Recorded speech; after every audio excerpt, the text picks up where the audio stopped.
Remember the playoffs a year ago and Calgary's drive to the Stanley Cup Championship with the sea of red? Welcome back to the Capitol Center in Landover, where basically it's a sea of white. This crowd of over 18,000, most of which are season ticket holders, were reminded of the playoffs last year, the earlier rounds, I should say, this season, and they have complied with the invite to come dressed in white. And they have given this Capitals team a standing ovation from the time they hit the ice surface. The Bruins have to be wondering a little. I'm surprised that Mike Bilberry didn't keep them in the dressing room a little longer, Bill Clement. I think he thinks his team is strong enough to withstand just about anything, any of the intangibles, but don't think this is not a factor. You're looking at a group of people that are going to be like this just about all night long unless the Bruins can just blow the taps out early. That is a factor. Indeed it is, and that's something that Boston wants to do, take the crowd out of the game as quickly as they can, if they can. Now let's meet the players for Game 3. We join the public address announcement. Series. And now we'd like you to meet the Adams Division champion Boston Bruins. Number 1, goalkeeper Reggie Lemelin. Number 8, Cam Neely. Number 11, Bob Carpenter. Number 12, Randy Burridge. Number 16, Peter Doris.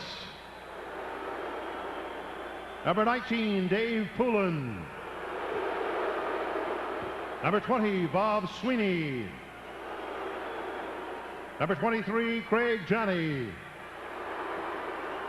Number 26, Glenn Wesley. Number 27, Dave Christian. Number 28, Gary Galley. Number 31, John Carter. Number 32, Don Sweeney. Number 34, Lyndon Byers. Number 35, Andy Moog. Number 36, Brian Propp. Number 38, Greg Hawgood. Number 41, Alan Peterson. Number 43, Bob Beers. Number 77, Ray Bort.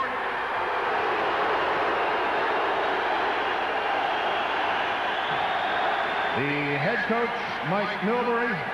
The assistant coaches, Gord Clark, Ted Sayer, and Joe Britannier. The trainers, Jim Nerrigan and Don Warden. The equipment manager, Ken Flager. The assistant equipment manager is Eric Anderson. And now, ladies and gentlemen, the Patrick Division playoff champion, Washington Capitals.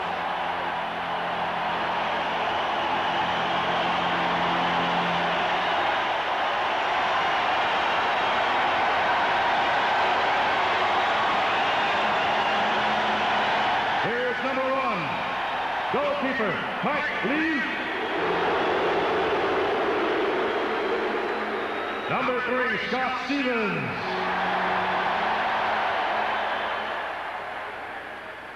Number 5, Rob Langway. Number 6, Kelly Johansson. Number 8, Bob Rouse. Number 9, Nick Kiprios. Number 10, Kelly Miller. Number 11, Tim Berglund. Number 12, John Tucker. Number 14, Jeff Courtnall. Number 16, Alan May. Number 17, Mike Ridley. Number 19, John Druce. Number 21, Steve Leach. Number 23, Rob Murray. Number 27, Bob Joyce. Number 29, Scott Clonendorf. Number 32, Dale Hunter. Number 33, goalkeeper Don Beaupre. And number 34, Ken Paintner. The head coach of the Washington Capitals, Terry Murray. Assistant coach, Rob Laird. The head trainer, Stan Wong. Our assistant trainer, Sluggo Shearer. And our assistant equipment manager. Well, they've had an opportunity to beat the Washington Capitals. You heard the booing, of course, for the Boston Bruins, which you might have expected. And this crowd remains standing. As you see, the officials tonight will be referee Andy Van Hellemond with Gord Rossiter and Kevin Collins working the line. Now, before the puck is dropped, the crowd remains standing. Mr. Glenn Cunningham, longtime soloist at the Cap Center with his rendition of the Star-Spangled Banner. Oh, say, can you see by the dawn's early light what so proudly we hailed at the twilight's last gleaming, whose broad stripes and bright stars through the perilous fight o'er the ramparts we watched were so gallantly streaming, and the rockets red glare, the bomb bursting in air, gave proof through the night that a flag was still there. Oh, say does that star-spangled banner yet wave o'er the land of the free and the home of the brave. 18,130 on hand, and they still haven't taken their seats as we get ready now for Game 3. Prince of Wales Conference Championship. Kind of surprise coming into tonight's game, Bill, as we take a look at the goaltending matchup. There is absolutely no change from the matchup we saw Saturday night in Boston. No, and there was no mystery about who Mike Milbury was going to start. I mean, the Bruins are going to ride Andy Moog as long as they can, but Terry Murray didn't tell anybody who he was going to start. We had to wait till just a few moments ago to get the starters. There it is. Don Beaupre lost the game 2 nights ago. Played well enough that Terry Murray said, I got to go back with him. Our team didn't score any goals in front of this guy. You got to give him a chance in there. The Washington end of the ice, kind of like a high school football team. Everybody back hand slapping. Used to be that you just skated by, tapped the goaltender's pads with a stick, and went about your business. Now there's some ritual. Last man through is Ridley. Now Murray. Rod Langway will wait and be the final man to tap the goaltender's pads. We're just a moment away from the opening faceoff. Tonight's opening faceoff is sponsored by Showtime. Showtime exclusives. Here you see them, there you don't. Dave Poulin steps in to take the draw against John Tucker, who did not play at Boston in Game 2, but Tucker is centering for Joyce on one side, and over on the other side, the Caps have Tim Berglund. So they give us a little different look at this forward line, and Tucker in with some aggressive forechecking. The puck goes off Ray Borkstick. Here to Wesley, moves it up the board. Stevens can't pinch in at time to hold it, and the Caps have to go back. Bob Rouse will take it from Don Beaupre. Stevens parked here in the left wing corner. Joyce up a little further on the left wing boards, and Tucker turns and goes up the right way. Bob Joyce came back to handle the puck, trying to get away from Randy Burridge. Joyce over center ice. Dumps it in wide. It'll be picked up by Bork, and the Caps go for their first player change. This is Bork. Iprios picks up the forechecking role and broke up Bork's pass. But Wesley waits and dumps it down the boards away from Langway. Going back to recover the puck is Rouse, and that'll be an icing call against the Boston Bruins. 54 seconds into the opening period, and the crowd still very much a factor. Well, the Caps feel tonight that they have to go back to the way they played against the New Jersey Devils and the New York Rangers. Crash, bang, engage them every chance they get, including sometimes after the whistle. Terry Murray said that the Boston Bruins aren't the Angels that they paint themselves to be. He said they've kind of created the illusion that they always turn the other cheek. But he said he thinks that if his team tries to push them around, sooner or later they're going to be able to, if not engage them, at least succeed in pushing them around. He just doesn't want his guys to be stupid about it. They have to be smart, not take any dumb penalties, but they're going to be more aggressive tonight, especially in the first period. They have the Hunter line out there right now. Hunter, Courtnall, and Druce. And the pass across, but off Moog's stick. Brought back by Hoggood. And it's fired down into the Washington zone. Rod Langway will go back for it. Bruins making a change on the fly here. And Langway moves the puck out smartly to Hunter. Two men back as he feeds Druce on right wing. Druce trying to cut in, centered. Sweeney came back neatly to break up the play. Now Druce finds the blue line. This is Langway. Into Druce. Can't make contact with it. Don Druce finally puts it into the far corner. There's Hunter looking for Courtnall out in front. But he's picked up neatly by Don Sweeney's check. And Neely dumps the puck out through center ice. Backcourt is Johansson for the Caps. Missed Courtnall with the pass. Washington does not get the play back on side as Courtnall goes into forecheck, but the Bruins are in control of it. Ray Bourque, long pass into the center ice zone. Hampton back to break up that rush. Carter, and it's Miller into the Boston zone on left wing. Centered one, loose puck in front. Ridley shoots. Boom, makes the save, and there's no further play. And Helleman with his arm up in the air, indicating a penalty call. A hooking penalty against the Boston Bruins will set up the first Washington power play of Game 3. You know, even in quiet times in this building during the season, you know when you come in to play the Caps that you got to put that seatbelt around your waist and really cinch it down, because the Caps come in their forechecking game, and part of the reason is this big crowd that gets behind them. Kelly Miller tried the pass and something was taken off it. It was kind of a broken play. Mike Ridley read the play better than anybody, was able to cut behind everybody and actually get a real good shot on Andy Moog, and then right in front, Ray Bourque dragged down one of the Caps and has to sit, so the Caps are going to try and get their power play going. And a key member of their penalty killing in the penalty box, as you saw Bourque off for hooking at the 2:05 mark. Mike Milbury told me this morning that he was concerned about his power play, and he also expressed some concern about the penalty killing. Even though they'd given up only one power play goal against Bill, he said he could see some areas, some things, mistakes beginning to develop, bad habits beginning to develop. Mike Milbury is also one of those guys that you know will never get complacent. Sometimes in this stage of the season, I think it's almost better to come up with things that aren't even there, just to keep your guys honest. Don't let them think that they're getting too good at any one area of their game. Keep them off balance a bit. They control the face-off, although the goalkeeper got knocked down, and Andy Moog was screaming at referee Andy Van Helleman as the puck went back into the Washington zone, and now it's brought up by Stevens. Long breaking pass just out of the reach of Steve Leach. Stevens was crashing it after it. Three Caps parked at the boards on the side, and the puck knocked away from them. Backboard is Calle Johansson.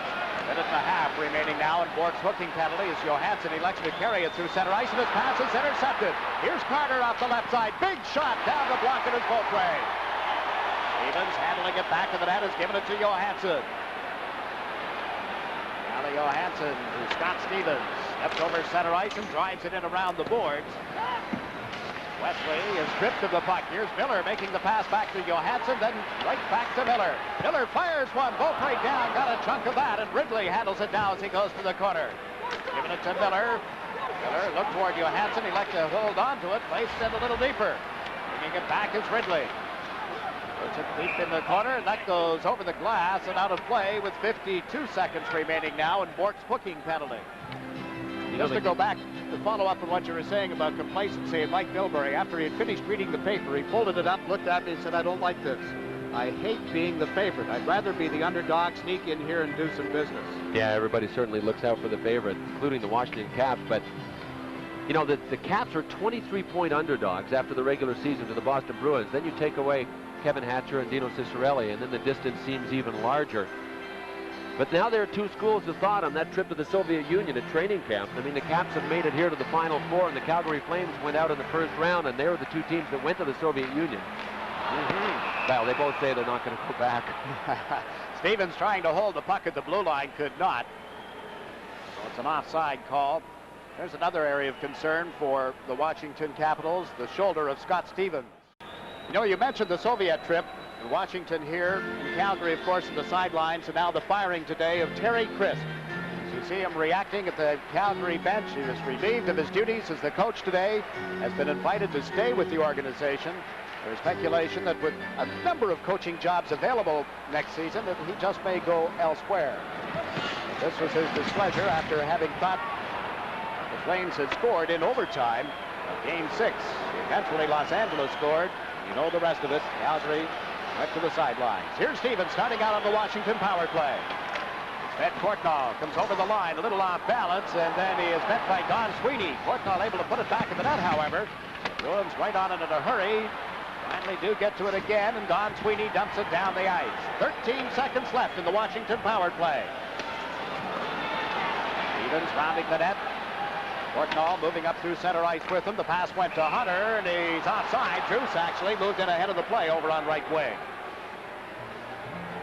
Hunter exchanging some greetings here. Something to say to number 32, Don Sweeney, and now Courtnall finishes the message. You know, Jigs, the Caps have only had 6 power play shots in 9 minutes of power play in this series so far in the 2 games, and that's where they really miss a guy like Kevin Hatcher. And I'll tell you why.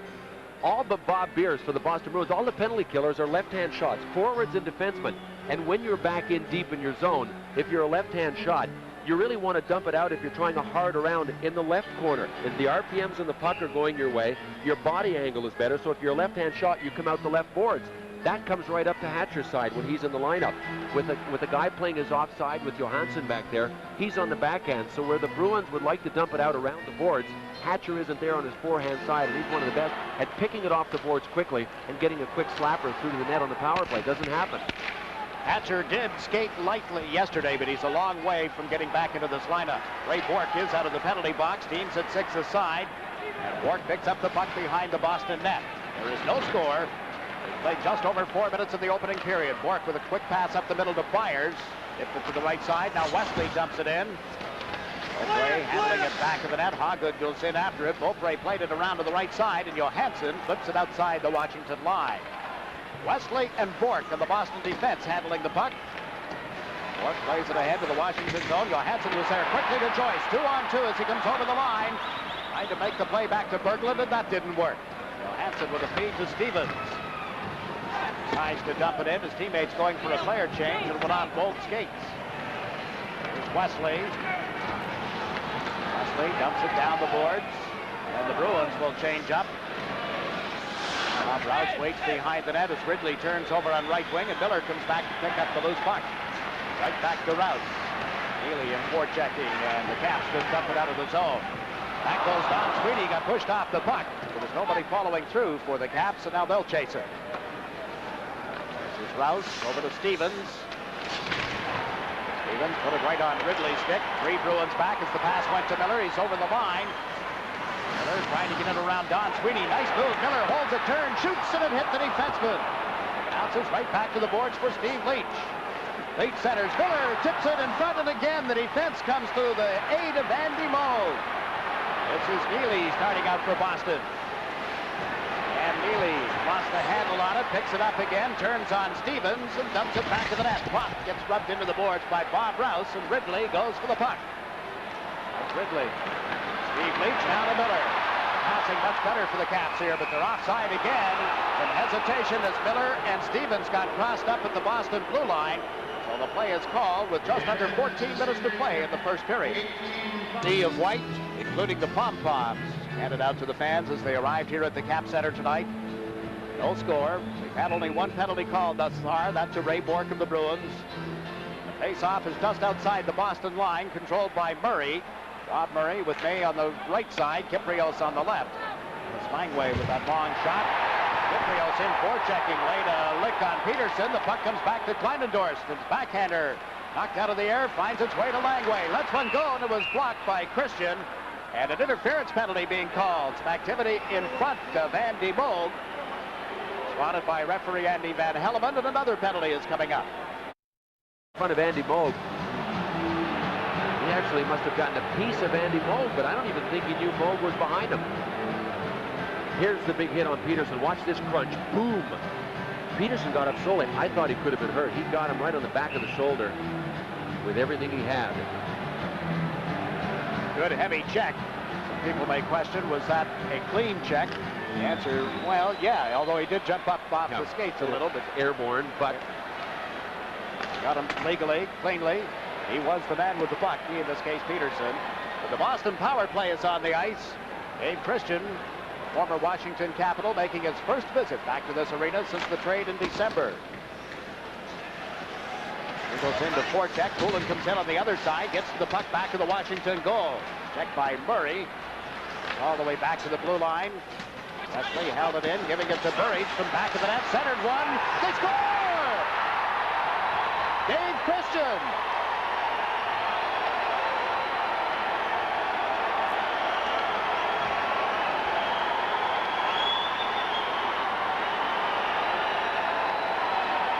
well, Mike Milbury decided to put a line out there that is not his power play bread and butter line. It's kind of his second unit. Burridge, Poulin, and Dave Christian. I'll tell you what, they executed like Janney and Neely. Perfect play from behind with Christian cutting to the net, and Christian got enough of it to direct it by Don Beaupre. Burridge with great work behind. Here's one of the keys. See, Dave Poulin just moves through our screen. He pulled Bob Rouse right out of the picture, trying to jam in front. That created part of the opening for Dave Christian to move to the net. His fourth goal in the playoffs, coming at 6:53, giving Boston a 1-0 lead. Just a light spattering of applause for Christian, so fondly remembered by these Washington Capital fans. But he is back in the uniform of the opponent here tonight, and he's no longer a friend. Poulin, Burridge, and Christian remain as the forward line, but now the team's at 6 aside. The assist on that goal went to Burridge and Wesley. Stevens with the long pass just out of the reach of Bob Joyce.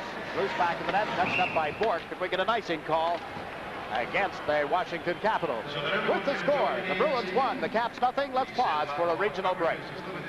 The all-time playoff goal scoring for the Caps, you can see Dave Christian is at the top. He's not going to get credit for that last one that he scored, but he is still the all-time leader for the Caps. One ahead of Mike Gardner and a few ahead of John Druce, who scored all of his this year. How about the way Druce just very, very quickly moved into third on the all-time list. Caps down 1-0 on home ice. Trying to get something going here as Langway rounds the net and starts out. Kyprios cuts to the right. Murray went to the left side. The pass off the right wing boards. That's Kyprios after it. Trying to go around Don Sweeney. Got checked back in the net. And Christian gets a piece of Druce. May. And now Murray can't get to it. Langway does. And the puck knocked away from him. Comes outside the blue line. Andy Burridge takes Kyprios down. There'll be a penalty against Burridge. The Caps get an opportunity, as you see the signal, for a holding penalty. With the score, the Bruins won, the Caps nothing. Let's pause for a regional break.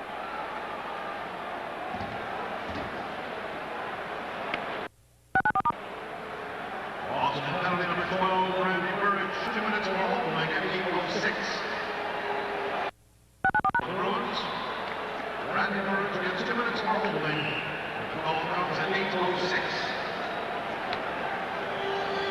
Randy Burridge is off for holding. Nick Kyprios, who had just gone off a few minutes before when the Bruins scored, must have figured, well, they got me for one I didn't like. I'm going to try and bring this one on myself. And Randy Burridge wrapped his arms around him in front of the Bruins bench. Downwing Kyprios. So the Bruins will get their power play, or at least get their penalty killing unit out there. They got one guy too many right now.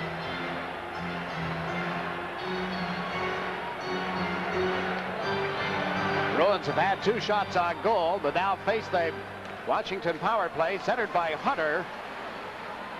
Druce on the left side, Courtnall on the right. That's Bork tying up his man. The puck comes outside the Boston line.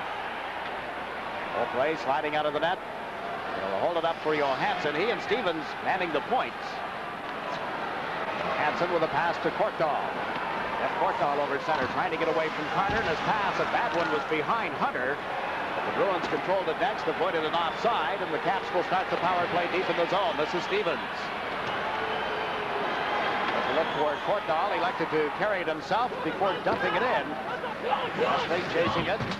Courtnall into forecheck. Hunter gets to the puck. Bet it back to Johansson. Into Hunter.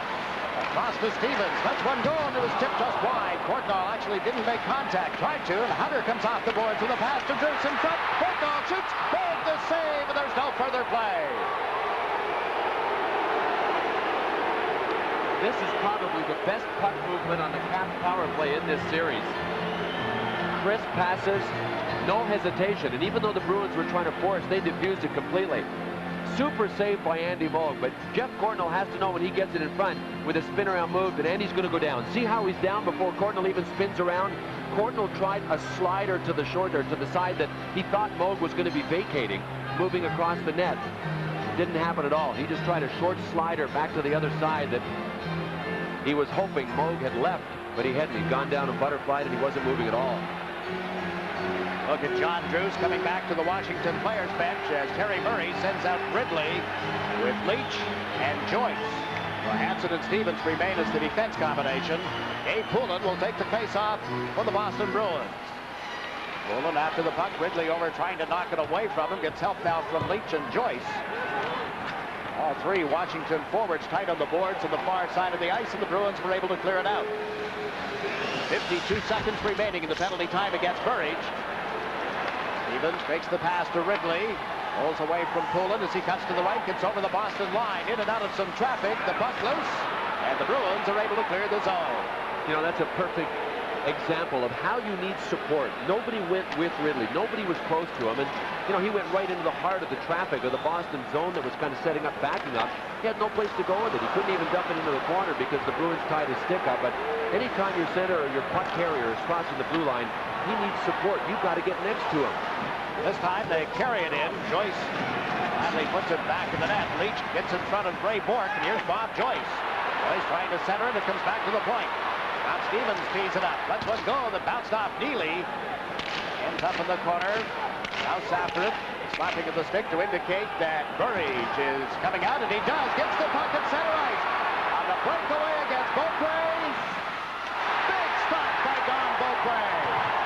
Stevens quickly up to Ridley. He's over the Boston line. Looks toward Rouse. Gives him the puck. The long shot steered aside by Moog. And this game opens up 1-0. The Boston Bruins leading. It's Caddy gets checked in the center ice zone. Now moves the puck partly to Neely. And quickly Rouse gets to Neely, but there's Druce. Plays it to the right wing boards. Wesley drops it back into Beers. Beers trying to send Janney over the line. Langway right on him. That's something that the Caps really wanted to work on tonight, as you heard earlier. Getting in front of Janney. Langway ties up Beers. The puck is dumped in by the Bruins.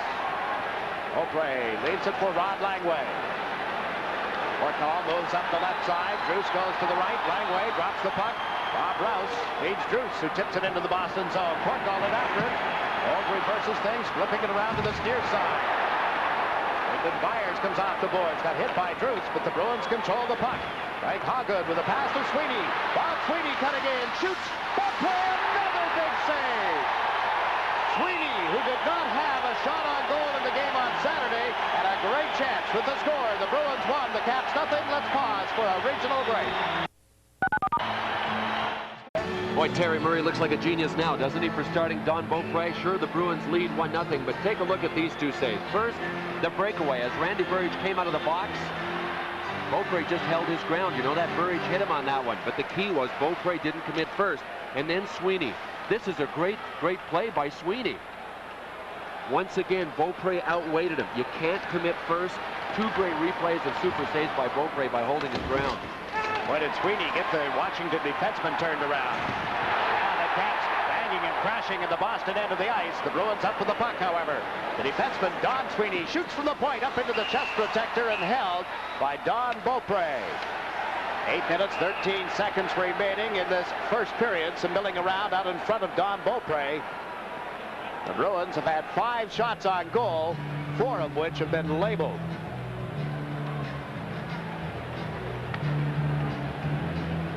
Can you believe this is a guy that almost retired from hockey less than a year and a half ago when he came to the Caps organization, and he was sent to Baltimore, and he went as far as leaving a message on Terry Murray's phone answering machine.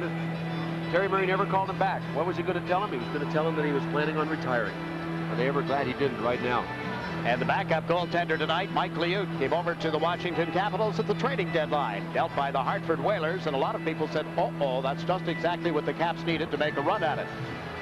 Well, the Ute got the start, and of course you recall that Beaupre was injured in that series against the New York Rangers. As soon as Beaupre was ready to play and got the clearance, he was back in Saturday night. And it is his night again. He is hot. From the draw, the Caps get the puck to Stevens. Scott Stevens being bothered from behind, still able to clear the zone. Now Stevens handling it again, turned it over. Here's John Carter playing it in deep, just out of the reach of Peter Duras. Puck played around behind the net by Courtnall. This is Scott Stevens up to Hunter. As Druce breaking down the right side, went to the left side to Courtnall. Trying to get in around Byers. Courtnall runs out of skating room. Druce gets to the puck. John Druce unable to center it. Stevens tied up on the boards. Hunter backing him up here at the left point as Druce handles it with a pass to Courtnall. To Hunter, centers one across. It comes to the point. Big drive by Rouse. Mold makes the save. Bobby Carpenter for the Bruins plays it around the glass, and that goes up into the seats. Clock is stopped with 7 minutes and 27 seconds remaining in the opening period. Dave Christian has taken Boston to a 1-0 lead. The game is hot, 1-0 Boston. Let's join John Davidson. Jakes, the idea here in the Cap Center was to keep the building cool. It was 60 degrees here with the air conditioning on just as the game started. They expect the temperature to rise up to 68 degrees when the teams move into the third period. As far as keeping the ice nice and hard and good for skating, they're not sure what's going to happen here. They've never played a game in May before. That's an interesting point. So many times we've come in here in the playoffs, early rounds of the Patrick Division, only to find soft ice. The teams have a good skating game going right now. And it is cold, all right. Johansson with the puck in the center ice zone. Now Berglund dumps it in. The Caps go for a player change. Miller coming out with Ridley and Leach. And we watch Wesley play it away from Langway at center ice down into the Washington zone. Backboard is Johansson, and that's an icing call against the Boston Bruins. They'll take it back into their areas. You look at Craig Janney. What a story he has been. Talk about good hands. Can he handle the puck, make great passes? And, you know, Mike Milbury today was talking about how his team should actually be better on big ice. You know, people talk about, well, the Bruins have to adjust as well.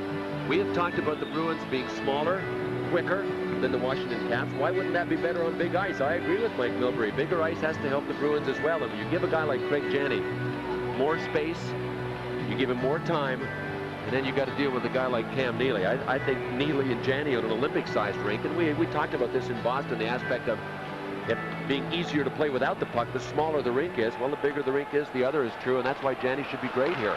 Caps get the draw here. Langway's pass ricochets in front of the net. Druce couldn't tee it up, and back come the Bruins into the center ice zone. Burridge is over the line on the backhand. Lets it go. Beaupre the save, and there's no further play.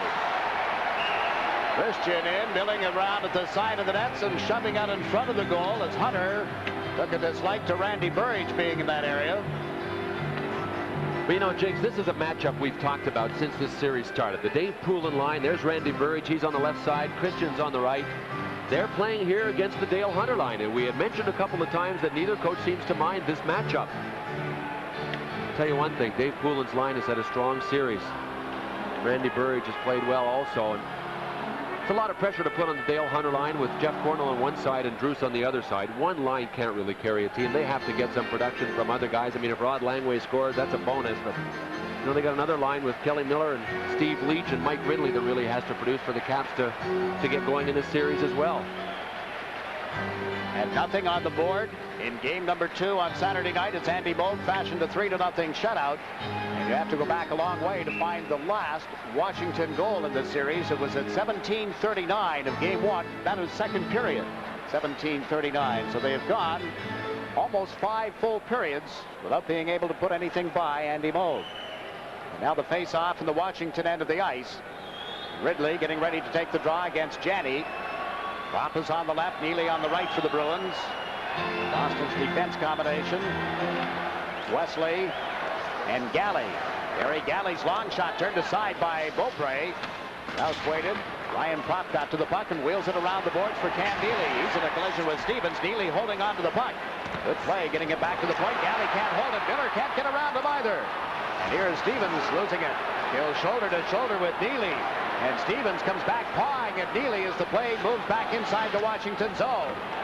Stevens may be feeling that Neely took a couple of unnecessary shots at that sore shoulder. Now Stevens handling the puck. Passes to Bob Rouse. Rouse dumps it down into the Boston zone. Ridley goes in after it, tying up Galley. Miller coming late. Ellie Miller trying to get to the puck. Japped it, but not near the stick of Ridley, and it's been shot down into the Washington end of the ice. Steve Leach comes back in a hurry. Leach trying to play it around Neely. Couldn't do it. Cam Neely picks it up back in the net. Neely trying to center one. Gives it to Janney back in the goal. He looks for Propp out in front to Neely. Shoots. That's blocked. Ends up back in the net. Picked up by Stevens as he turned on Propp. Beats Steve Leach. 3 Bruins drop back. Leach hits to the Boston line. Dumps it in. Bork knocked it out of the air. Old plays it deeper into the corner. There's Kiprios putting a hit on Byards. In the meantime, the puck comes to center ice. Janney with a pass to Bork. He was bumped by Painter. Goes in after it now. Unable to center it cleanly. Alan May plays it up the left wing boards. Nick Kiprios runs into Byards. May got a piece of Bork, and the Bruins control the puck. Ron Sweeney has given it to Bork. Up quickly into the center ice zone is Hoggood. You know, Jim, that last rush was one of the first times in this series that Ray Bork has actually penetrated the zone on the rush. And, you know, we've kept saying, well, Ray Bork is a dominant player. He hasn't played dominant in this series, but the Caps deserve a lot of credit. They have watched for him being the second or third, even fourth guy coming on the play and really tried to take him out. And sometimes you're lax when you're coming back as the fourth guy. You got to know Terry Murray is telling them when you're the fourth guy coming back, you got to look around and see where Bork is because he's coming as the Bruins' fourth guy. And you better be aware of his presence at all times. 1-0. The Boston Bruins leading the Washington Capitals as the puck is dumped in. Joyce goes in. Bruins back quickly. And finally, the puck tied up on the boards off to the right of Andy Moog. Just under 5 minutes to play in the opening period at Washington. The Blackhawks took a 2-1 lead in their series with the Edmonton Oilers. They got some breaks. They created their breaks. You saw that shot go off the catching glove of Bill Ranford. And it ends up being a Steve Larmer goal as the Blackhawks got themselves a 5-1 win. Savard poked at it. Larmer apparently had nudged it just over the goal line. And you see the positioning of referee Kerry Fraser. One of the calls of the night. And we're back to the action here at the Cap Center. That series, by the way, resumes tomorrow night. Right here on Sports Channel, 8:30 Eastern Time. Tucker with a pass across. Couldn't get it to Berglund stick in time for him to do anything with it. Bobby Carpenter being tied up. Carpenter kicks the puck loose. And here's Tucker turning. John Tucker, who is very disappointed at not being in the Washington lineup in Game 2 at Boston. Back in there tonight. The Bruins come to center ice now, and Duras has dumped it in. Berglund waiting for it on the right wing, has given it to Johansson. 4 Bruins back. Johansson carries it to the line, plays it in around one man, and then is taken off the puck by Ray Bork's check. Carter and Courtnall after it. It's loose for John Druce. Puts it back in the net. Picked up by Bork. Courtnall steps in front of him and steals the puck. Can't center it in time. Courtnall with it again. Can't get through the traffic, and Poulin gets it to the line, but no further. Here's Hunter on left wing. Centers, and Rouse can't get the backhand pass away. The goal is off the hinges. Back behind Andy Moog. That's the reason for the play stoppage with 3 minutes and 7 seconds remaining in the first period. 1-0. Boston leading on a goal by Dave Christian. You know, the Caps have had some good chances. They've forced some turnovers in the Boston zone, but I don't know if there's a team in hockey right now that can recover as quickly as the Bruins do. Great defensive play the last time by Greg Hoggood, but one of the reasons the Bruins recover so well, Jigs, is that they don't cheat on their transition. They don't jump the gun and start thinking offense before they're sure the whole play is going that way. They move up the ice as a unit and don't stretch it out too far. Therefore, when they have to get back into a defensive posture, they can do it very easily. Well, they're forced into that now as the Caps have dumped the puck in. Moog plays it around the boards. Hunter pinching in, but the Bruins have it, and out they come. This time it's Randy Burridge leading the rush. Burridge over the line, pulls up, pulls to the left side, lets one go off the left arm of Beaupre and up into the seats. Beaupre, quick reactions, just did make contact. He sure has been the biggest part of the Caps' first period here with 2:36 to go. Breakaway stop on Randy Burridge. Burridge has to be talking to himself. Not only did he get stopped on the breakaway, but he had a good backhand chance a couple of minutes after that. And then this baby right here was headed high for the long side, but Don Beaupre got that glove up there quickly enough to deflect it over the glass. You know, we didn't expect the Caps to be hanging on here in the first period, Jake. We expected the Bruins to be hanging on. Exactly right. but the Bruins are so patient. Terry Murray said this morning, he said, you know what they're doing better than we are? They're patient. They don't care if they win the game in the last 3 minutes of the tilt. We try to win it in the first 3 minutes of every period. They're content to win it in the last 3 minutes. He's very impressed with their patience and how they continue to play a disciplined style no matter what the time is or what the score is. Is that because of veterans and experience, or is that coaching? Both. Puck throws it on the boards behind the Boston goal. That's something I believe that the Caps in regular season play got themselves in trouble with, being over anxious, run and gun style of hockey every now and then when they would come to the third period trailing. When Terry Murray took over the team, he said the first game he walked into the room and he said, guys, you're going to self-destruct. He said, you're trying to score a goal every time you go out there, and it is not a pure thing. Sometimes you're going to end up having a maintenance shift out there. You're going to play a little more defensively. See the numbers mounting here. 100 minutes and 2 seconds without a goal in this series against the Boston Bruins. They have Ridley with Miller and Leach as the forward line. Langway and Kleinendorst on defense. The draw won by Bobby Carpenter, and Gary Galley picks it up back of the net. Galley fed it to the left side, and that's John Carter putting it off the boards down into the Washington end. Langway hesitating just a little bit. It's going to be called back for icing. Game 4 of this series will be played here at the Cap Center on Wednesday night. Terry Murray does not want to see his team down 3-0 in this series, knowing only 2 teams in the history of the National Hockey League have come back from 3-0 deficits to win a series. No, he knows that if he doesn't get this one tonight, I mean, he won't. No coach will say, well, I guess it's over. We shouldn't bother playing the 4th game. But you go down 3-0. It's pretty well curtains. Funny, Terry Murray said the guy that influenced him most in his coaching philosophy is the guy he played for in Philadelphia in the late 70s, and the guy that I played for too, Fred Shiro, and the aspects of fundamentals, repetition, and system. And when you look at Rod Langway, I remember asking Terry Murray before Game 1, I said, is a player ever too old to continue to learn and to go over the fundamentals? And he looked at me, and in a split second said, never too old. Nice to hear you speak so highly, too, of Fred Shiro. We wish him well. Back with the Flyer organization. Ridley chasing the puck back to the Boston goal. Neely there to help out on the play. Steve Leach trying to jab it out of his skates on one side. Ridley waiting on the other. And the puck just won't come out of there. Finally it does. Back to the point for Stevens. Trying to play it in around Carpenter. Puts it back in the net. Ridley to Leach. Leach trying to stuff him on a backhand attempt that didn't go. And it's Neely failing to clear the zone. Here's Leach. Fires one. The rebound is there. Oh, what a play by Galley to get to Ridley. Ridley ends up on top of goaltender Andy Moog. No damage done. It's still a 1-0 lead for the Boston Bruins. Late stages of the first period. Ridley in front. You don't have much time, boy, in front of the Bruins net. You know, in Moog's shutout the other night, Jakes, I don't remember a rebound chance for the Caps at all. His defensemen take care of they're there. I mean, Andy Moog is not superhuman. He has to leave rebounds at times, but one thing the Bruins are doing right now, where they're absolutely on top of their game. Andy Moog hardly has to face any rebounds ever. Yeah, you're right. That second and third shot is very, very rare. Caps have dumped the puck in. Didn't go far enough for icing. And again, the Caps flood the zone. They had Korkdahl in forechecking along with Hunter. Comes back to Druce, covering the right point. And he cannot play it through Ray Bourque. Bourque with a good pass to Christian. Hey, Christian shoots one that's turned aside by Beaupre with a minute to go in the opening period. Stevens gets crunched on the boards. Steps away from the check of Burridge, gives it to Korkdahl. Korkdahl feeding in the center ice zone off Hunter's stick. Hunter picks it up and puts the play offside as Korkdahl was trapped inside the Boston end of the ice. 45 seconds remaining in this opening period. You look at Dale Hunter. There was a report, apparently a reporter in Boston suggested to him that Terry O'Reilly was going to come out of retirement just to play in this series because he liked playing against Hunter so much. You think back to all the situations when Hunter was playing with the Quebec Nordiques in great playoff rounds between that team and the Bruins of a few seasons ago. And of course, Washington acquired Hunter. He's the kind of guy that can get you the big goal, can make the play, but he can also keep the other team off balance. And that's what the Caps are expecting here tonight.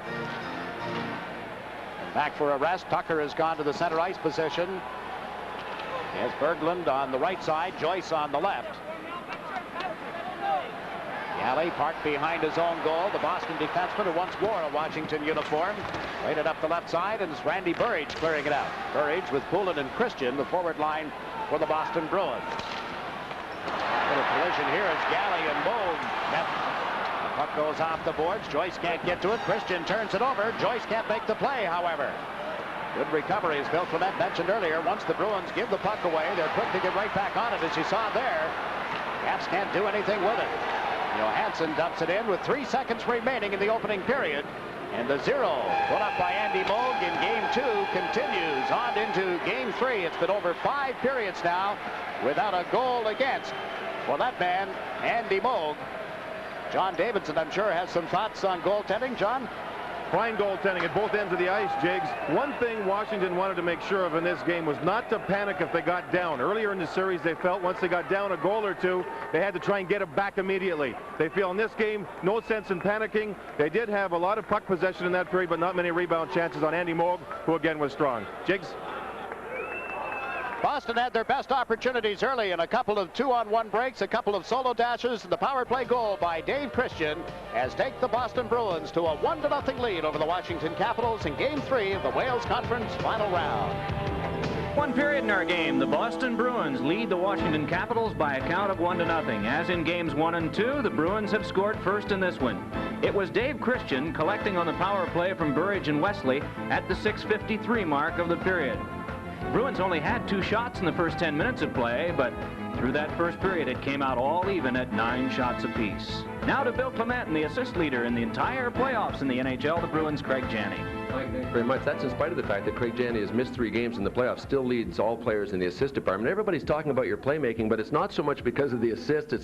It's because of your reluctance to shoot in certain situations. I was just wondering if you feel pressure playing at home. The other night, thousands of people were yelling at you to shoot. Even your own bench was screaming, "Come on, shoot out there." So were my parents up in the stands. But when I'm out there, I just try and make the best possible play I see out there on the ice. And when you're playing with players like Cam Neely and Brian Propp, 2 proven scorers, you want to try and get them the puck as often as possible, especially in the scoring area. Especially Cam, you try and feed him for a lot of one-timers, and that's what I feel is my job, and I think Cam's is scoring. Well, where did the tendency come from? It's not just because I'm sure you're playing with Cam Neely and Brian Propp. As a kid, did you feel like you were the guy that needed to set it up rather than score it? I guess that's where it comes from. I always get a lot of pleasure out of setting someone else up, and I feel better about the game and about myself when I do that. I guess I just always played that way since I was younger, and it's just continued to progress as I've gotten older. The Caps have talked about you coming through the neutral zone. They say there's nobody better at reading the situation and at sizing up the defense, and when they back in, you always seem to get the blue line. I know everything happens in split seconds out there, but can you tell us basically what you're looking for when you read coming through the neutral zone?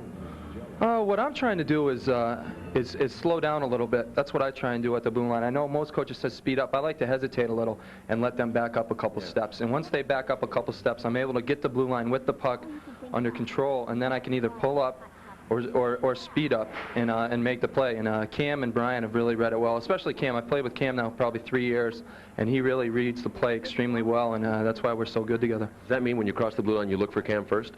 Hey, he's got the 50-something goals this year, so I'm definitely looking for his stick more than Brian. Brian always jokes me about that. He says he starts quacking in the dressing room sometimes, but I just try and. I'm a lefty center. Usually lefty centers like to go there forehand, and I think that's the only reason Cam gets some more chances. Yep. You're doing a lot of things right. Keep it going. Thanks, Bill.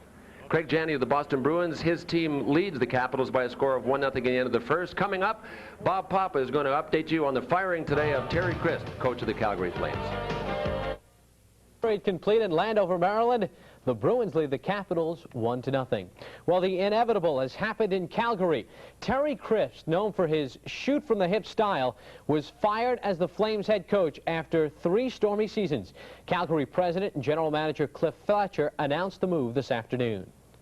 Looking at the upcoming season, that our club has the chance of being a better club under new direction than if we continued on the same way.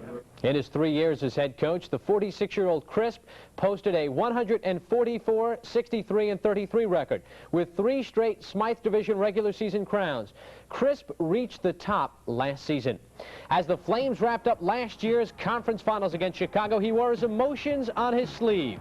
Then there was the traditional handshake with Montreal head coach Pat Burns as Calgary captured their first ever Stanley Cup. It was a happy picture as Crisp and his club basked in the glow, but underneath things were already coming apart.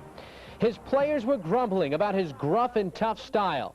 And despite winning the Smythe regular season title, Doug Gilmour and many other players said his yelling only goes so far with the players. Coach yells at you at certain times. I think sometimes you go out and you try to be too intense, and there is a such thing as being too intense in a sense that you lose focus on a lot of things. In Game 6, the Flames thought they staved off elimination, but Gilmore's overtime goal was waved off. Crisp was at the end of the line. There was nobody that could help, despite his desperate pleas.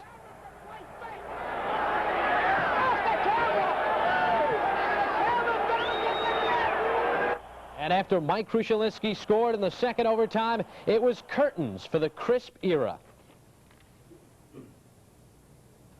And there you get a look at the Crisp era. Flames win the regular season title, and an immediate search for Crisp's replacement is now underway. Former Canadian and Flames assistant general manager Doug Riseborough is rumored to be next in line.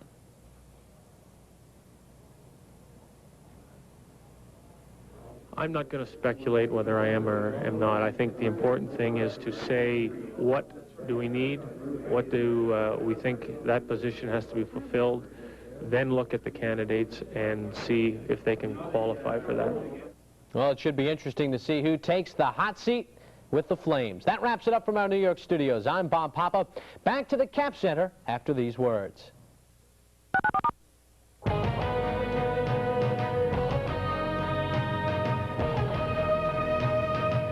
Our Sports Channel America telecast of Prince of Wales Conference Final Series Game 3. Bruins ahead in the series 2-0, and after one period, in this game, they lead 1-0. For some analysis now, here's John Davidson.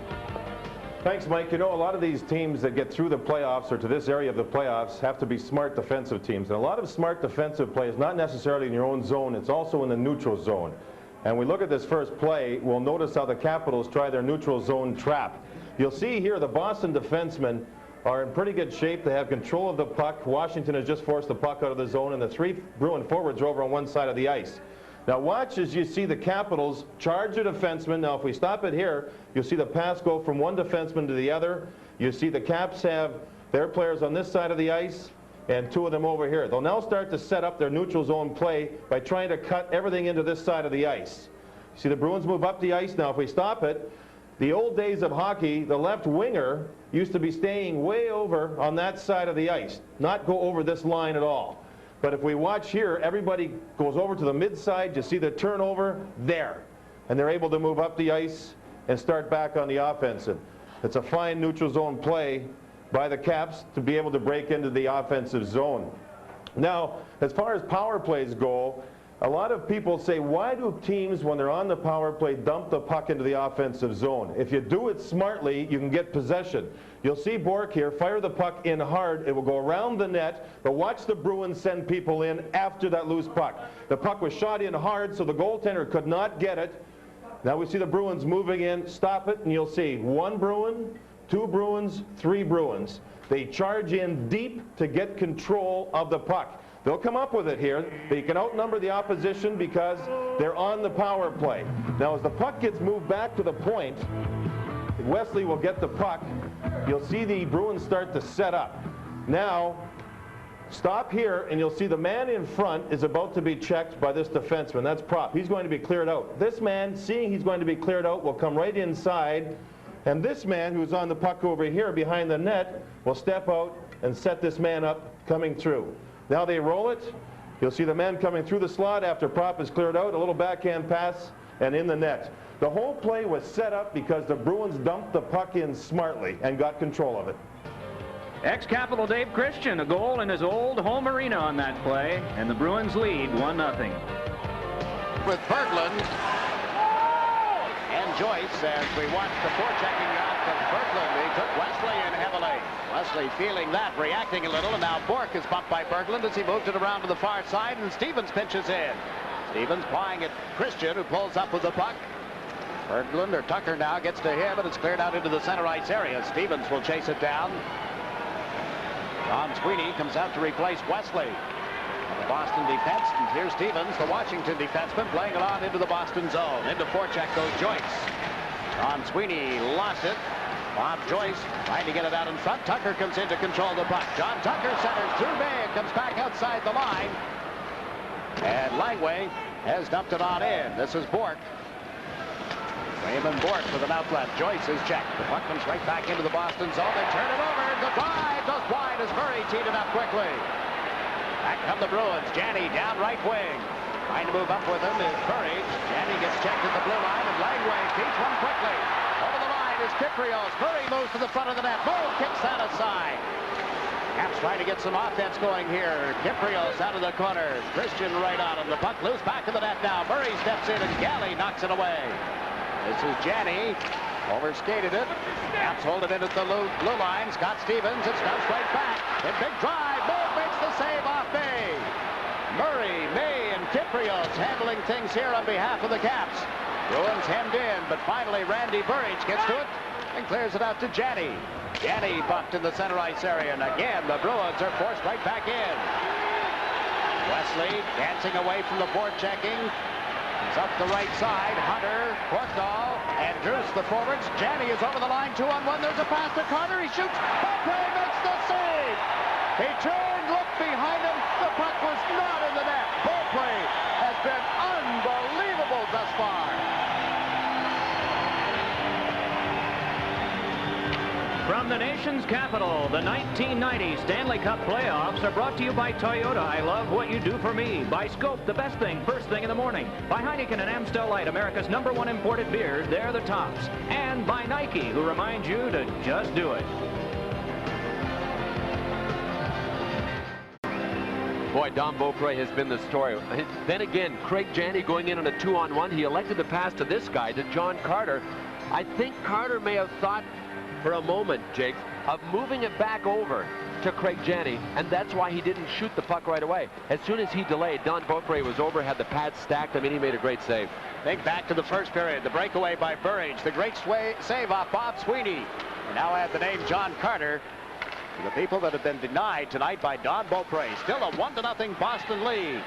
Puck comes around the boards in the Bruins zone. Long shot from Painter is tipped. Raymond Bourque after it along with Hunter. The two of them go to the boards. Drews trying to dig it off the boards. It comes back to Rouse. It's knocked away by Carter. And Painter will cover up inside the Washington blue line. His pass picked off by Carpenter. And he is checked. Ray Bourque lost the handle on it at center ice. And Hunter backhands it deep. It bounces to Andy Moog. Courtnall in the forecheck.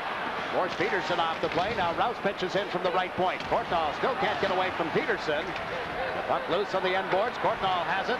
Picked up by Carter. Courtnall steps out of the corner with a shot. Pad saved by Moog. That actually hit him. He stood there, and bang, it goes off the pads. Here's Carter back the other way, 2-on-1. Walking right in on goal. He shoots Beaupré, the save. There's still no whistle. Beaupré played it off toward the corner. The Bruins are right on it again. John Carter plays it deep. Langway gets to it. Puts it back in the net. There's Rouse backhanding it off the glass and out into the center ice area. Jigs, the Caps have to address one important issue right now, and that is, why are they giving up so many 2-on-1s? Terry Murray has talked to these guys about it. They're not reading the play in the offensive zone well at all a lot of times. Their defense are pinching in when nobody is backing them up. That was a second 2-on-1 within a minute and a half. I mean, Beaupré is playing a strong hockey game. Are you going to force him to play like this every period? I would hope not. He can't last, I don't think. Now the Caps come out. The speed game is picked up, especially the speed of the Bruins. Caps will start from deep in their own zone again. We're 4 minutes into the second period. Boston leading the series 2-0, leading this game 1-0 on a first period goal by Dave Christian. And Sweeney dropped it off in the corner. Peterson almost turned it over. Now the Caps do get to it, and it's backhanded wide of the net. It's off the left wing boards and cleared out by Hoggood. See what Terry Murray has done. The Alan May, Rob Murray, Nick Kyprios line had such a good shift when they were out there. He put them out there like on a consecutive shift type of thing. He only had one line in between them. He skipped their regular rotation, sat another line down, and said, "You guys are going pretty good. I'm going to put you back out there right away." I made a note to myself during the first intermission, Bill, about how they have to get better play from the second and third lines. And here's a chance for Tucker. Back it comes to the blue line and held in, but Painter can't get it through the traffic. Out comes Bob Sweeney. Hansen backs up, knocked the puck away from him. Lyndon Byers stripped of it at the Boston line, but Bourque is there to help. Raymond Bourque, long breaking pass to Burridge on right wing. Has Poulin coming up to join the play. The pass across to Christian. To Poulin, puts it in front. Nobody there for the Bruins. Galley works it in deeper now to Dave Christian. Tucker picks him up, and the puck ends up in the open corner. So the Caps try to get something organized there. Berglund with some help. Stuffed down the ice. This is going to be an icing call against the Washington Capitals. They have Don Beaupre to thank for the score being only 1-0 at this stage of the game. Force Carter to shoot, and that's the division. Defense takes the pass, goaltender takes the shot, and the Caps played it well. You look into the eyes of Scott Stevens up for this face-off. Went down to block a shot. It still got through and hit Beaupre. Now it's centered to front again and off Beaupre. When you get back is Leach. Leach got turned around with Christian. Rouse brings it over the line. Fires one. Moog makes the save. Rouse in a collision in the corner with Wesley, excuse me. But the Bruins come up 3-on-2. The pass to Burridge ends up behind him. He's able to get to it. Centered and cross in front of nothing doing there. Steve Leach plays it up the middle out of the reach of Kelly Miller. Don Sweeney back for the Bruins. Just dumps it down into the Washington end of the ice. Stevens took a look toward Miller, gave him the puck, and he can't play it through. The defensive work of Janney. Finally, it goes to Steve Leach. Galley chases him into the boards. Following through on the play, however, is Ridley. Trying to get away from Don Sweeney back at the net, and the puck went loose. Here's Craig Janney. Long pass to Neely down right wing. Neely with Galley trailing. Look at the play by Neely, but he gets picked up and checked by Kleinendorf. Now Stevens moves it up the right wing boards. Ridley gets to it at center ice. 3-on-2. The Caps come over the line. Ridley with the puck. Can't make the pass. Can't get into shooting position. The Bruins just tightened up and took everything away from the Capitals. Janney turning at center ice. A pass to Don Sweeney. Comes over the line. Big slap shot. Just missed. Back to Neely it goes. Neely dumped it in toward the corner. Went off the glass and right to the stick of Courtnall. Jeff Courtnall is over the line with Dale Hunter. Courtnall's pass. Gate save by Moog, and down he goes. But now back in the play, and the Caps have to chase the puck. Langway will touch up. We'll get an icing call against the Boston Bruins. End-to-end action. 12 minutes, 59 seconds remaining in the second period. It's still a 1-0 lead for the Boston Bruins. We see them line up for a face-off in the circle to the left of Andy Moog. Linesman Kevin Collins hesitating a little, trying to get everybody backed up, then puts the puck in play, and the Caps get the draw. Johansson with a shot that's blocked by Bork. Played it up the right side. Olin with a long pass. There's Carpenter with a shot that was deflected wide. Ends up on the stick of Kyprios. Kyprios can't find the handle on it. A backhander finds its way to Beaupre. Quickly plays it around the boards. Peter Duras gets to it. Trying to put it back in the net. That's picked off. Kent Painter clears the zone for the Caps. Ray Bork is back on it now. Bork makes the pass. A pretty pass to Carter, and a shot hit Painter. Peter Duras can't find a handle on it. Here come the Caps at center ice. Kyprios tries a long shot. Put it around the boards instead. May in after it. May had it knocked off his stick. Carpenter can't get outside the blue line. Right back on the puck is Raymond Bork. Bork plays it to left wing for John Carter. He clears it into center ice. Joyce coming back now for Washington. Bob Joyce skips away from the check of Duras and dumps it on into the Boston zone. This time Greg Hoggood is there. Hoggood playing with Bork at the moment. Stevens held it in at the far point. Turned it over, and it's brought back by Ray Bork. Dumps to center ice. Bruins go for a player change after dumping the puck in. Stevens for the back of the net, met by Poulin. Stevens turned away from the check. Gave the pass to Berglund. Now to John Tucker. Tucker over the line. Checked by Christian. Poulin trying to clear it out. Could not. Berglund goes to the corner for it. But at back of the net, Joyce was knocked off his skates by Wesley.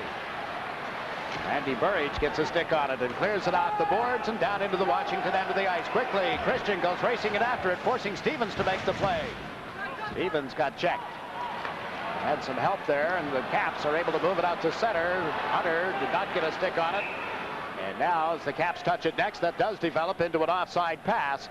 11:09, the time remaining in this second period. Let's pause for a regional break. Well, the sign reads, "Let's go Capitals." Don Beaupre has been the guy that has been going the hardest and the strongest for the Caps. And their best penalty killer, and their best player so far. They've had 5 shots on goal here in the second period. But again, 4 by the Bruins. And a big stop by Beaupre again this period. I mentioned earlier, Bill, and I saw you nod your head, the puck hit Andy Moog. Good positioning. A bit of a screen set up in front of them, but the Bruins are getting the breaks. especially Moog on that particular chance. Here's Neely battling for control of the puck. Ridley right on him. Neely still made the play to prop. Oh, he takes a hard hit from Leach as he moved it out to center ice. And Janney gets knocked down as well, and back on the puck is Langway. Tries the left side. The pass was behind Miller. Leach races it after it. He's Leach. Plays it away from Beers. They try to get it right back to him. Nothing doing there. Back in the net. Wesley moves it up the boards. Off Kleinendorf and out towards center ice. Langway controls it. Turned it over. Wesley can't find Neely with that pass. Back goes Rod Langway. Kleinendorf touches up, but that'll be an icing call against the Boston Bruins. With the score, the Bruins 1, the Caps nothing. Let's pause for a regional break.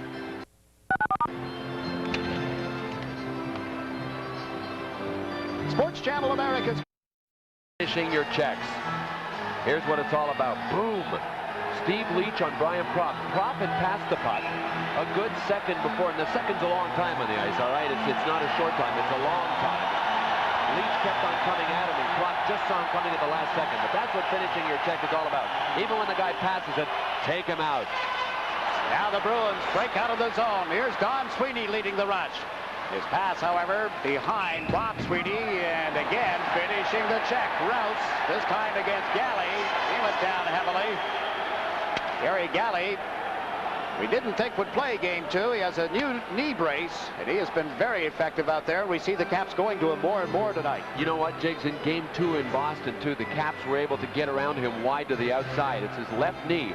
And when he turns to his right, that puts the pressure on that inside ligament. He has to push off of his left knee, and this is what he wears. It's lightweight, it's got good flexibility, but it's supposed to protect on either side of his knee, and you can see that black part that's going right on the side of his knee.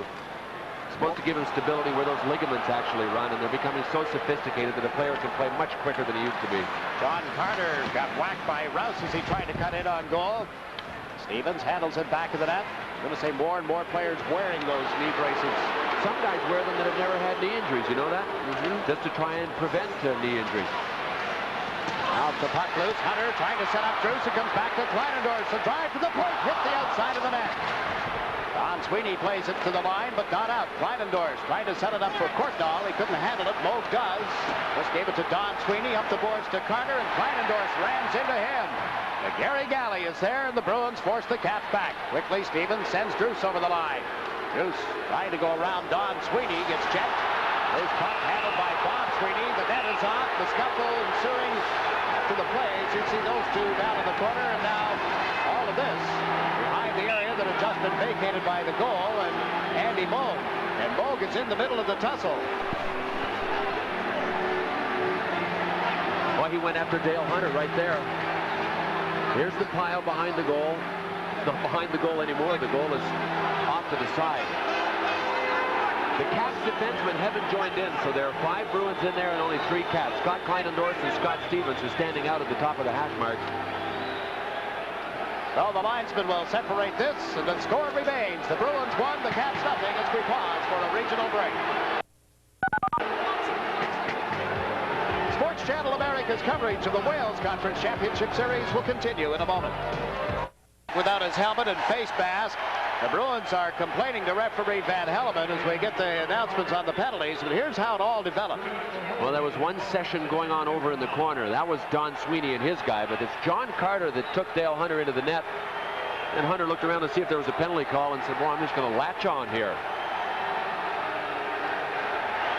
Here's what was going on in the corner. You could see it in the background on that other angle. This will show you what happened. John Drews was trying to hold off Don Sweeney. And you know what? He did a pretty good job. But once John Drews lost his balance, he went down pretty hard. The only penalty is against John Carter. 2 minutes for holding, called at the 10:55 mark of the second period. So the Washington Capitals on the power play for the 3rd time tonight. In this series, they have had 1 power play goal on 9 previous chances. 3 in the first game, which they scored the power play goal. They had 4 chances on Saturday night with a man advantage. And now they're 3rd of this game. And here they come over the line. Ridley after it. Mike Ridley set it up. Johansson dumps it back of the net. Bob Joyce has Bork right on him. Bork pulls Joyce off the puck. Miller got to it. Kelly Miller sets up Johansson. He shoots. That's deflected wide. Poulin after it. And he is able to clear it out of the zone and back into the Washington end. Good shot by Johansson. It was a little high, but he shot to the strong side. So many guys make the mistake of shooting to the weak side and trying to score. The weak side means there's nobody there. All of the traffic goes to Andy Moog's right and to the Capitals' left. So shoot the puck over to that side. A couple of Caps have tumbled to the deck. Fans trying to get another penalty, appealing here to the officials, but none will be called. Johansson waits behind the net, plays a long pass into center ice to Kelly Miller. Miller shoots it around the boards. Moog cuts it off. Don Sweeney turns it over right to Stevens for a shot. Blocked by Bork. Ridley can't get to it, and Burridge fires it out into the center ice area. Back comes Stevens. There's that recovery again. After the Bruins make a mistake, they seem to recover so quickly, and they've bailed them. They've made a lot of mistakes. They just bailed themselves out better than the Caps. Ray Bork in that particular case down to block the shot after the puck had been turned over. And now the Caps will start deep in their own zone with 40 seconds left in Carter's holding penalty. Bruins 1, Caps nothing. First period goal by Dave Christian has Boston on top. Rouse nudges it onto the stick of Courtnall. He lost it. And it's Wesley backing one off the boards and forcing Washington back one more time. Rouse with it back of the net. 18 seconds left in the power play. They go to the left wing boards to Courtnall, into the middle to Rouse. Can't make that pass through center ice, and now Rouse will try again. Dumps it in this time. Ryan Prock back, whaps it off the boards and down the ice. That'll kill off the penalty time against Carter. Hayter dumps it in from the center ice zone. The Bruins will get a stick on it, and this is going to be an icing call against the Washington Capitals. Well, they're not able to muster much with that man advantage and continue to trail the Boston Bruins by a score of 1-0. Pick up the slack when a guy like Kevin Hatcher is out of the lineup, but Rod Langway has logged a lot of ice time in this series. Vanishing breed. 7 guys in the NHL without helmets. And you look at this Washington lineup that they have on the ice. Langway and Kleinendorf, the defense combination. Saw Leach out there. He's joining Miller and Ridley against the Janney line. Janney, Neely, and Prock for the Boston Bruins. Peterson and Bork, their defense combination, as we watch Langway work from back of the net. Up the middle with the pass off the stick of Leach. It went to Bork. Can't get it to Neely in time to do anything with it. Now Neely dumps it in, and Kleinendorf will take it from Don Beaupre. Kleinendorf, back of the net, comes up the middle of the ice with it. Picked up by Janney, and he elected to give it to Langway. Now to Miller on right wing. Miller trying to go in on Peterson's side of the ice. Got taken down, and there'll be a penalty against the Boston Bruins. A holding penalty as Al Peterson reached over and grabbed Kelly Miller. We still have just a little more than 6 minutes to play. Peterson's off for holding here. You can see that he's still nursing an eye. I think he got some stitches there in the first period. He's applying ice. Remember that big hit that Nick Kiprios laid on him? Well, this time it was Kelly Miller driving for the net. He does it while he's in the top half dozen in the league. We're putting that shoulder down, cutting around a defenseman, and a lot of times he'll draw a penalty doing just what he did there to Al Peterson. You got to be a fearless kind of winger to cut in that often. Now the fourth power play for the Caps about to unfold. Hunter lost the draw. Goes to the boards, trying to dig it out of some skates. Got checked. John Carter can't clear the zone. And we have an injured Washington player. Rouse, I believe, went into the boards right at the edge of the Washington bench. Stan Wong, the trainer, out to attend to him. That clearing pass by John Carter clipped him up high and almost sounded like from here. We're on this side of the ice. We're not that far up. Sounded like it may have touched part of his helmet as well, but let's go back and see if we can pick it up, Bill. Very top left. You can see Carter get the puck and watch him slap it out. It's rising, and pretty tough to see where it hits him exactly, but you can see that Rouse bailed out. There's the puck landing still inside the zone. He's all right. He goes back to the bench. Kent Painter will come out to take his place. Painter up from Baltimore, the American Hockey League, had a couple of tours of duty here earlier in the season.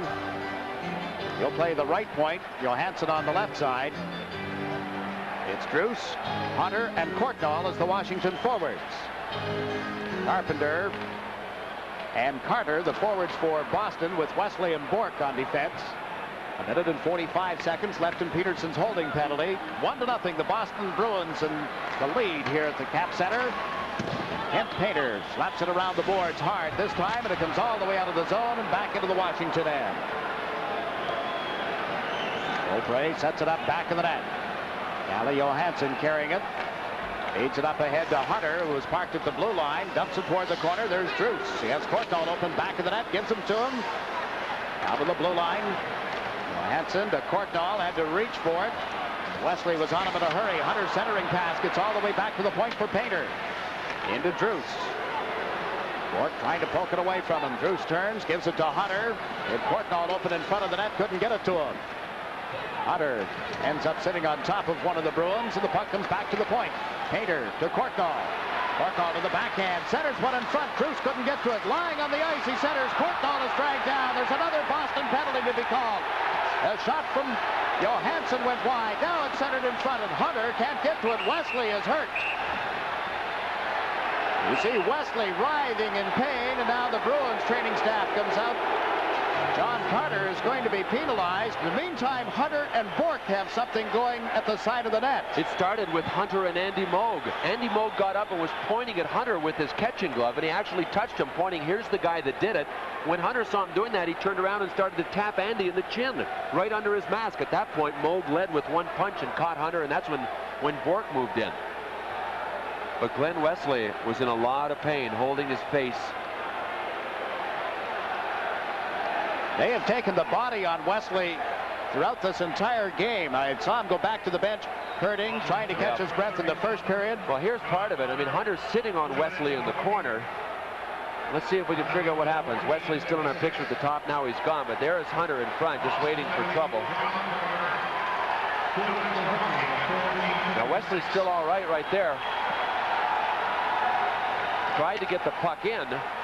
Oh, Hunter fell right down on his head. You know what? Looked like Hunter maybe squashed his face against the ice.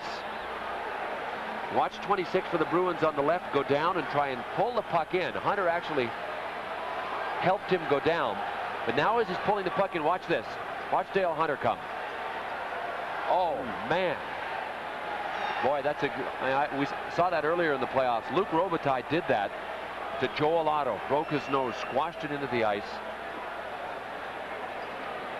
Wesley's a hurting guy right now. He sure is. That's a shame. Yeah, I was worried that it was his eye. Scott Stevens took the opportunity to go to the Washington dressing room, and now he has returned. Yeah. And they continue to work on Glenn Wesley. Right on the left cheek. And prior to all of this, there was a delayed penalty. A hooking penalty has been handed out to John Carter of the Boston Bruins.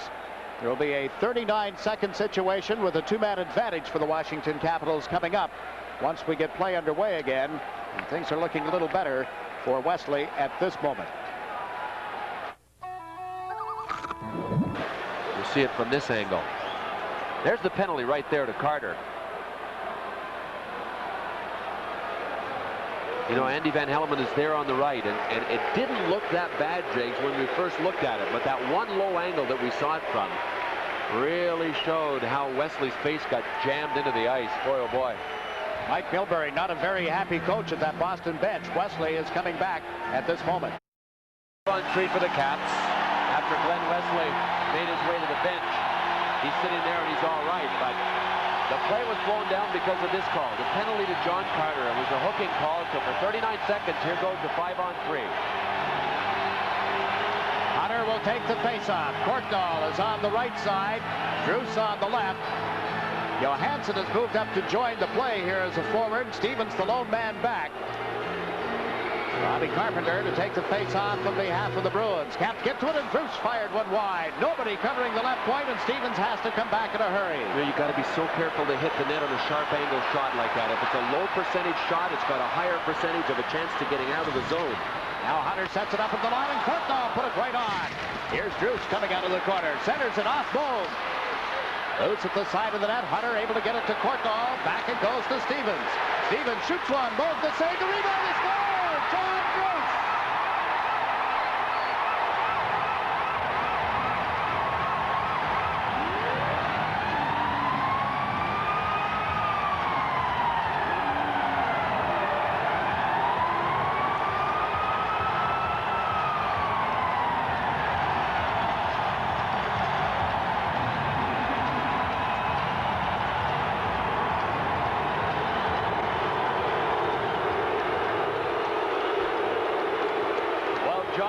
has done it again. He got a whack from behind. That was Gary Galley. But he turned around and was able to be right there for the rebound. Remember we talked about those rebounds and how Andy Moog doesn't have to face many of them? Well, there just aren't enough bodies to go around when you're down 2 men. And that was the problem facing the Bruins. Smart by the Caps to make sure they have 2 men in front. Some teams don't even concentrate on that. But you know you got a chance at outnumbering the defensemen when you've at least got 2 forwards in front, and Bruce was one of them. His 14th goal of the playoffs. He had 8 in 45 regular season games, 14 now in postseason play. It's tied with 1-1, and the Caps still have a bad advantage. On the power play here, they try to come out of the corner, but referee Andy Van Helleman has called the play. Hortnall is appealing. Hunter has something to say. And Hunter is on his way to the penalty box with a holding call. So the teams are at 5 aside, including the goalkeepers. Drew scoring at 15-23 has given the Washington Capitals some new life, and especially the fans. Now Hunter off for holding. Penalty called at the 15:38 mark, excuse me, of the second period. No angel, is he? Dale Hunter. I don't know if you want angels on your side this time of year. No, you don't. Perhaps in the intangible sense. I mean, that's what we talked about, or what I was talking about before the game. But you need Dale Hunters to win playoff series. And, you know, you'll see cheap shots. You'll see that shot like Dale Hunter gave to Glenn Wesley. Tell you what, no holds barred when you get to this time of year. I mean, it's up to the officials to catch him in the act. That's the way I look at it. There is so much at stake. You're going to see plays like that. That is a harsh reality of this sport. It is a game of intimidation, and that's part of it.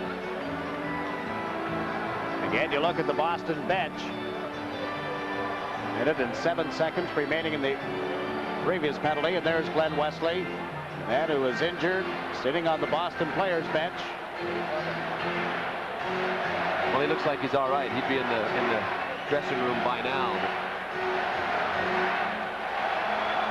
Well, the Caps put 117 minutes plus, almost 118, about 12 seconds shy of 118 minutes without putting anything by Andy Moog until that goal by Druce.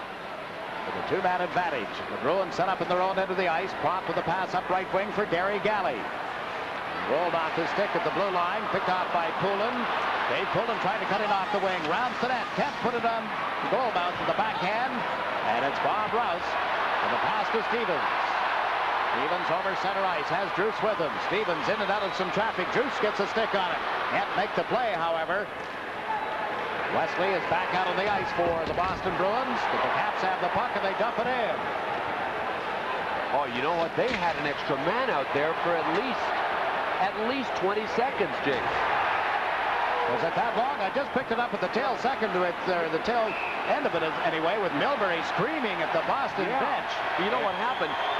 Druce was coming to the bench for a change, and I looked down. Berglund wasn't coming on the ice. All he was doing was motioning for Druce to get the heck off the ice. When he did, nobody went on, but there was a fallen player. I think it was Rob Murray down by the boards that I couldn't see from here. Now let's go down and join John Davidson. Thanks, Jake. Dino, you haven't been able to play all series. A lot of people are hoping you'll be able to play tonight. Give us an update. Well, it's pretty close to tonight, but it's going to be Game 4, though. I'm going to get back into it. What did the doctor say? Well, he said the leg is we're ahead of schedule, and more than likely for Game 4 on Wednesday night. But it's feeling good, and hopefully I get a couple more days rest on it, and I'll be ready to go. All right, thank you. Injured Dino Ciccarelli. Jakes, he skated very well this morning. I thought so too. We watched him for some time before the big team, the team that was going to play tonight, came out. He practiced with the extra players. He did a full practice. He was able to push. He was able to turn. And was he shooting the puck? Yeah. He didn't hurt his arms, did he? No, he didn't. Dino can fire it as long as he doesn't have a shoulder or a wrist injury. Really anxious to get back into the series. The penalty now against Carter is over. The Bruins with an extra man for the next 40 seconds, but the Caps have the puck. Miller with a pass. To Clyde Dorsey, couldn't hold it as Wesley dropped down in front of him. Wesley feeds it out to John Carter. Bork up to join the play. Gets to it at the Washington blue line and dumps it in. There's Ridley shooting at the length of the ice. Little under 3 minutes to play in the second period. The score tied 1-1. Don Sweeney starts out with a pass to Janney, and Wrigley picks him up at center ice. Miller dumps it right back into the Bruins zone. Here's Don Sweeney with it. Over to Ray Bourque. Bourque backs in a little after having trouble handling it. Miller is right on Sweeney. Propp joins the play, but Rouse steals the puck. Rouse around Neely, centers one back. Stevens turns, shoots. The save made by Moog, and Propp has the rebound. Out it goes to Janney. Propp up to join the play. Coming late is Bourque. Ray Bourque holds it. Leads it across off Courtnall's stick. And John Druce works it up the center. Courtnall up to Hunter. Back to Courtnall, and the pass tossed out of his reach. Here's Don Sweeney for the Bruins. Cam Neely got checked at the line. Janney with it now. Greg Janney around some traffic. He shoots. He scores!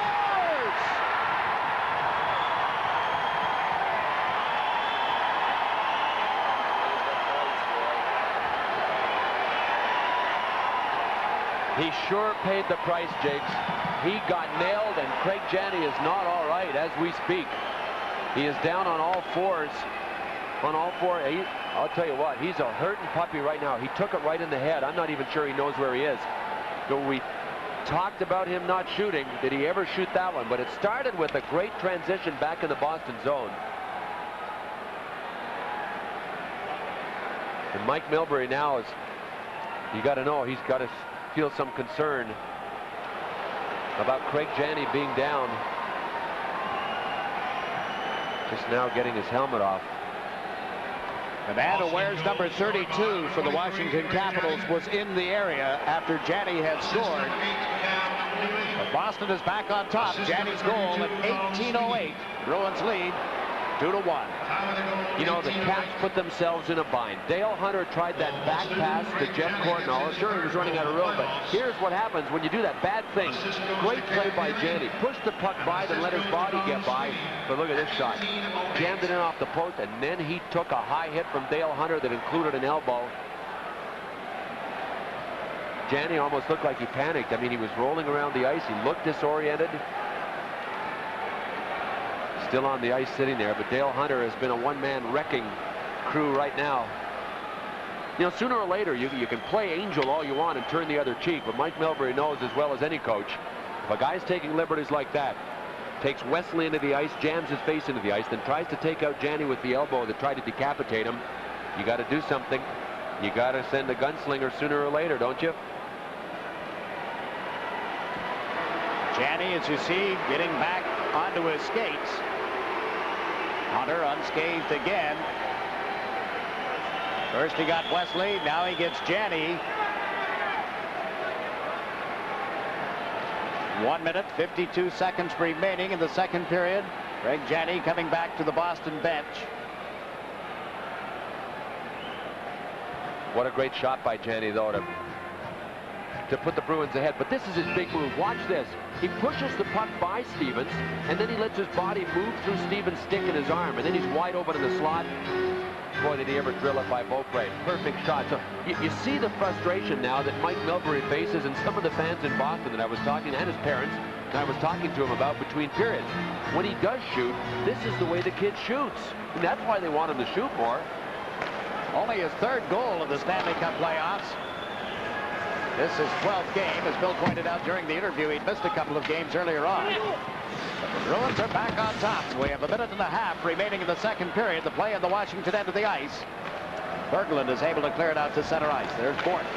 Wesley dumps it in. The Bruins race it after it. Burridge trying to go around Johansson, but Beaupre is back in the net. Played it to Langway and up quickly to the left side.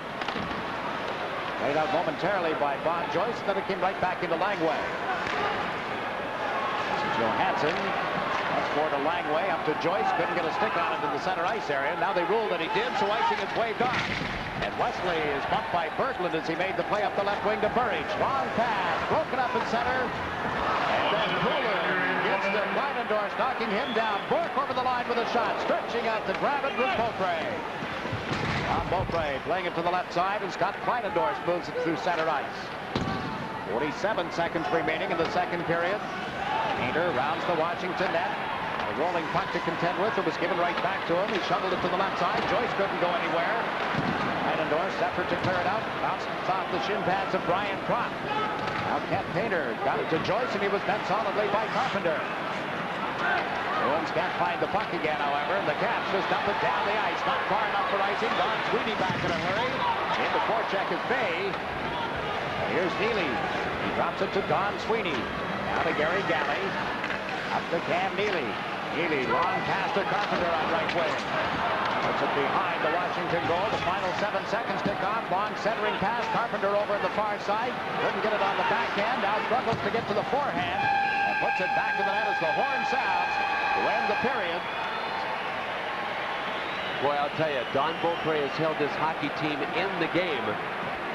Their work is cut out for them now because the Caps know that the Bruins' best period so far in this series has been the third period. The Bruins lead 2-1 as we pause for a regional break. Period of the series thus far. Great attack, some great hitting. Both teams had a goal. The score at the end of 2, the Bruins 2 and the Capitals 1. To review the scoring, Dave Christian scored against his old club on the power play from Burridge and Wesley at 6:53 of the first period. John Druce got his second goal of this series, 14th overall in the second period at 15:23. He now leads the entire playoffs in goal scoring. Stevens and Courtnall assisting. Then it was Janney, his second of the series, third overall from Sweeney and Neely at 18:08. That's where we are at the end of 2 periods. Shots on goal 9-7. The Capitals in the second. 2 period totals 18-16. And to analyze what happened out there, here's John Davidson. Mike, we'll just take a quick look at what happens when a team breaks out of their zone well and how some outside speed can help draw a penalty. The Capitals have got to use their outside speed as much as possible, and their best outside speed man is Kelly Miller. Now, when the Capitals break out of the zone, you'll see a breakout pattern of 2 forwards crisscrossing on this side. The man you don't see is Kelly Miller, who will circle on this side of the ice and cut up ice. Now, you'll see the Capitals patiently break out. Kelly Miller will now come into the viewing area here, cutting across the middle. He cuts up outside and wide. You'll see the one pass come right across to him, and he'll break up wide from the pass from Langway here. Now, this defenseman here is Alan Peterson. A lot of coaches tell players to try and get the defenseman to turn to the outside. Get him turning and beat him wide. Kelly Miller on the puck here slows down, gets the man turning. Now he turns it on again, turns the speed on, and Alan Peterson reaches out, knocking Kelly Miller down to the ice, and in turn drawing a penalty. The Capitals need a lot more of plays like that in the third period. They've been outscored 5-0 by the Bruins in the 2 previous third periods. James McDonald, Bill Clement, and I think of the play of Don Beaupre, and I think of something that you mentioned toward the end of the second period. With a 2-1 lead, does Boston forget about Dale Hunter and stick with hockey, or do they go looking for him now? I think they have to forget about him. I mean, there's a time and a place for everything. I mean, if the Caps were up 6-1 in this hockey game, then perhaps the Bruins can think about it. The Caps right now have to think about something that's pretty important, though. Even strength goals. We talked about this at the top of the game. They've now scored 1 even strength goal through 8 periods. The John Druce goal in this game was a power play goal. You can't win when you can't score at even strength, and that is something that the Caps have to keep plugging away at and try to resolve. And now the thoughts of John Davidson. Jakes, we have Robbie Laird, the assistant coach for the Capitals here. Robbie, any change of plans for the third period? You trail by 1 going home. Well, we got to stick with what we're doing here, John. Send a lot of pressure. You got to believe that all these hits that we're laying on the Bruins now have to be taking their toll, and hopefully they're close to a breaking point. All right, Robbie, thank you. We'll watch for it. Jakes? Okay, JD, 2-1 is the score. Washington has outshot Boston 18-16.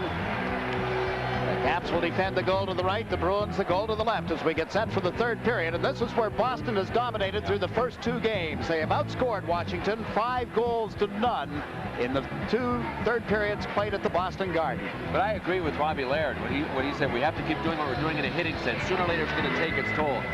A hitting game is a cumulative game. You can't go out for 2 minutes and hit and hope to turn over a goal and then stop hitting.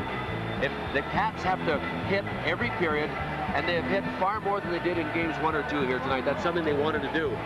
It's just that they haven't been able to get it by Andy Moog. And you see the numbers I mentioned, the 5-0 overall in the series against Hartford and in the series against Montreal. And now this one, quite a difference. The Bruins outscoring their opponent 17-9.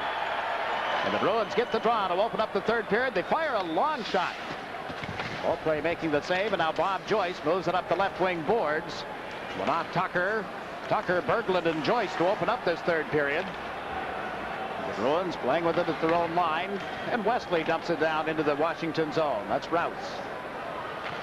Christian went into forecheck. Now Langway tries the left wing. Joyce got checked, and the Bruins just played one behind Poulin. Dave Poulin and Rouse in the corner. Langway digs the puck out of some skates. It's picked up immediately by the checking of Christian. Christian actually bumped Langway, and now the puck comes to center ice. Handled there by Ray Bourque. The Bruin captain dumps it in, and his team goes for a player change. The Washington captain back to get it. Ron Langway moves the puck to Bob Rouse. Out to center ice for Murray. Bob Murray dumps it in around the boards. Andy Moog throws it up. Miller goes in after it. Oh, Miller in a heavy collision with the defenseman. The Bruins able to come up with it, but fail to clear the zone. Well, they've been after Gary Galley every chance they get to hit him tonight. Galley is tumbling to the deck. Now Don Sweeney makes the pass into the center ice zone. Here's Janney over the blue line. Tried to play it through Kleinendorf. Neely with it, a backhander. That hit the goalkeeper, Don Beaupre.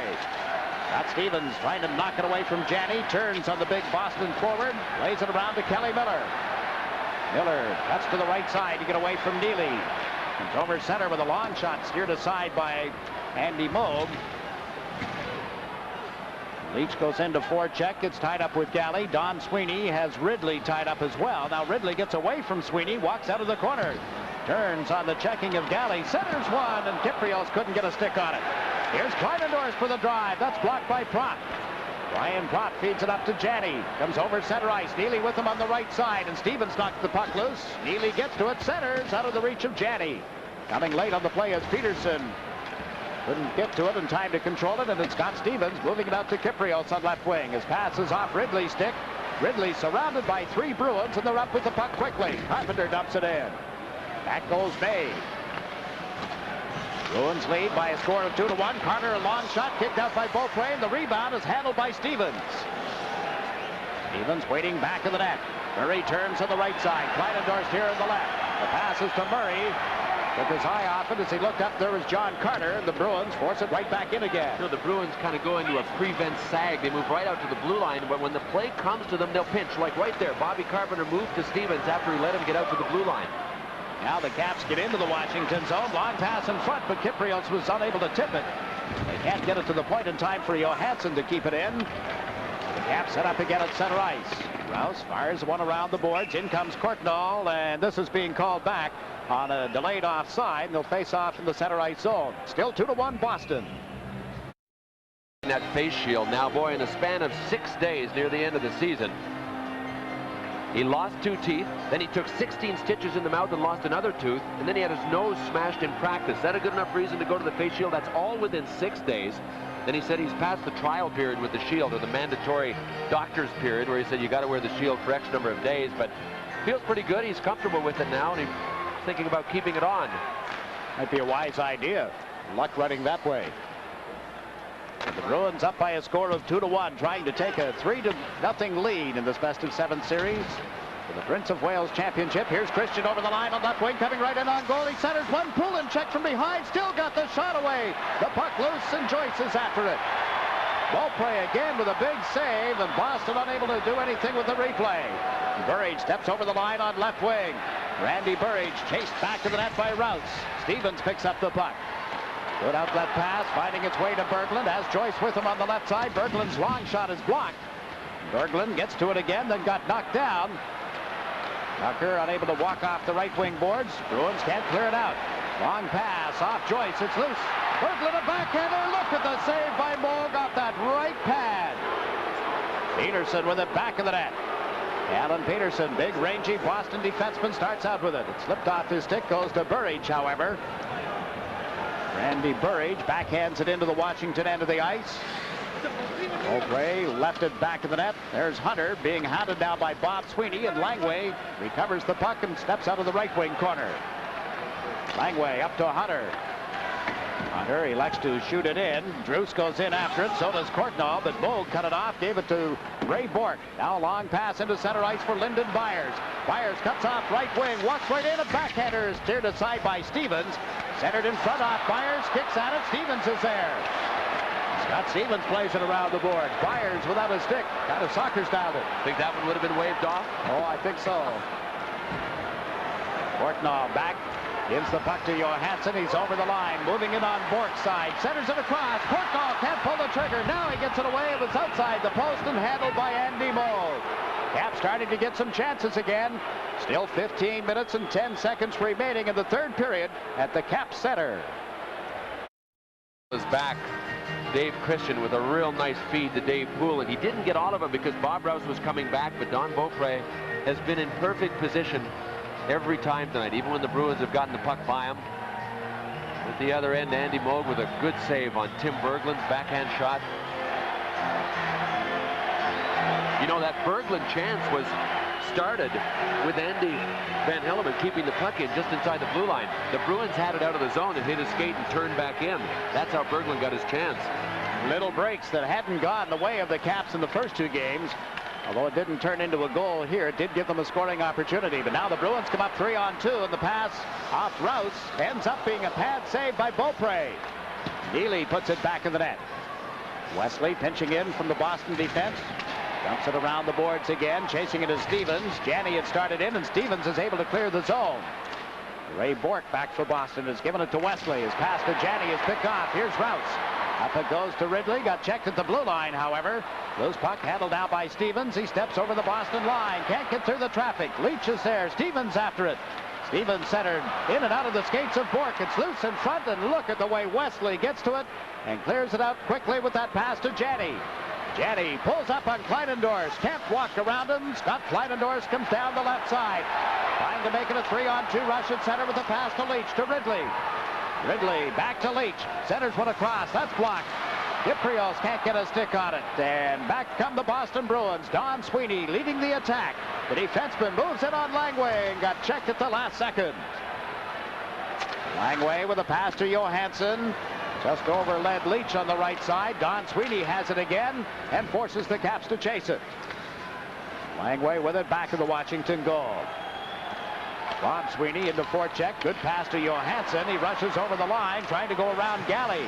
That's steered toward the corner. Then Galley is crushed into by Kyprios. What a hit. There'll be a penalty on the play. Andy Van Hellemond, tonight's referee, calling a penalty on Nick Kyprios of the Washington Capitals. 13:37 is the time remaining in this third period. Still a 2-1 lead for the Boston Bruins over the Caps as we pause for a regional break. First period when Nick Kyprios ran Alan Peterson in the other corner opposite to the one that he just ran Gary Galley in. Well, that one wasn't called, and we said, was it a penalty? Well, he left his feet. Watch this one. Galley's in such a vulnerable spot. 3 to 4 feet from the boards. Kyprios was on the glide, but a guy's in too vulnerable a spot not to call that boarding. So Kyprios is off, and the Bruins are on the power play. Well, they've only had a minute and 16 seconds of total power play time tonight. 34 seconds in the first period, and they scored on it, and then a partial power play in the second period. The Caps, coming into the third period, had 8 minutes and 3 seconds of power play time, so the advantage in the time has been to the Caps, but still both teams have scored one each. And the Bruins with a 2-1 lead as Poulin cuts in, centers one across, nobody there. Christian comes late, can't handle the puck. Kelly Miller has cleared the zone. Ridley after, but there's Bourque. He went right to Miller. Kelly Miller for the Caps. Trying to get it into the Boston zone, does, and Wesley quickly feeds it across to Ray Bourque. Bourque comes to center, made the pass to Christian on left wing. He's dumped it back in the net off Beaupre's stick. It goes right to Dave Poulin. Poulin is whacked hard by Stevens. Poulin's helmet popped up in the air. The puck ends up deep in the Boston zone. Now the Caps promised it would be a harder hitting game tonight. It has lived up to the advanced billing, but still the Bruins lead. Janney tips the puck back to Neely. Went cross ice to Ray Bourque. Bourque just sidestepped Berglund's hit. And Janney chases the puck into the Washington zone. Murray is there. Janney gets to it. Drops it back to the point. Galley feeds Bourque on the left side. Ray Bourque fakes once, gave it to Galley, centers it. Janney puts it in front. Neely shoots the puck wide of the goal. And Langway going for it. There'll be a penalty here. Drop taken down in front of the net. An interference penalty. 33 seconds left in Kyprios' time. And the Caps will be 2 men short. A 5-on-3 for the Boston Bruins. This is where Washington got their only goal of the game tonight with a 2-man advantage. And this is the little window now for the Bruins to peek through. They can get one here. 2 minutes for interference. They are going to be one tough hockey team to come back against. 7:50. To look at it right in front of the net as Craig Janney tried to dish off to Neely, which he did. Oh, went to Beaupre. Beaupre tripped Ryan Propp when he was trying to track down Rod Langway. Now is as good a time as any to remind everybody that the Boston Bruins had the best defensive team. #1 ranked defense in the entire NHL during the regular season. We saw Beaupre just step in the pot with the shoulder. That was a good call. And also the best team on the road during the regular season as far as wins, losses, and ties are concerned. A win here tonight, they would even their playoff record on the road with 3 wins and 3 losses. They lost twice at Hartford in the opening round, lost Game 4 of their series at Montreal, and are trying to take a 3-0 lead in games in this best-of-7 series for the conference championship. Terry Murray obviously not pleased with that penalty on Beaupre. Boy, Scott Stevens has really been hitting in spite of the fact that he's got a real bum shoulder. He and Langway, the defense combination. Miller, the lone forward. The Bruins control the draw. Neely got it back to the point. Wesley to Bourque. In deeper to Janney. They spread things out a little bit. Janney fed it across. Blocked by Stevens. Langway frees it up but can't clear the zone. Wesley off the left point. In deep. Hard pass to Christian. Walks in front. The shot is blocked by Beaupre. Boy, the Bruins got it figured out on their 5-on-3. Cam Neely stays above the hash marks, kind of the high slot.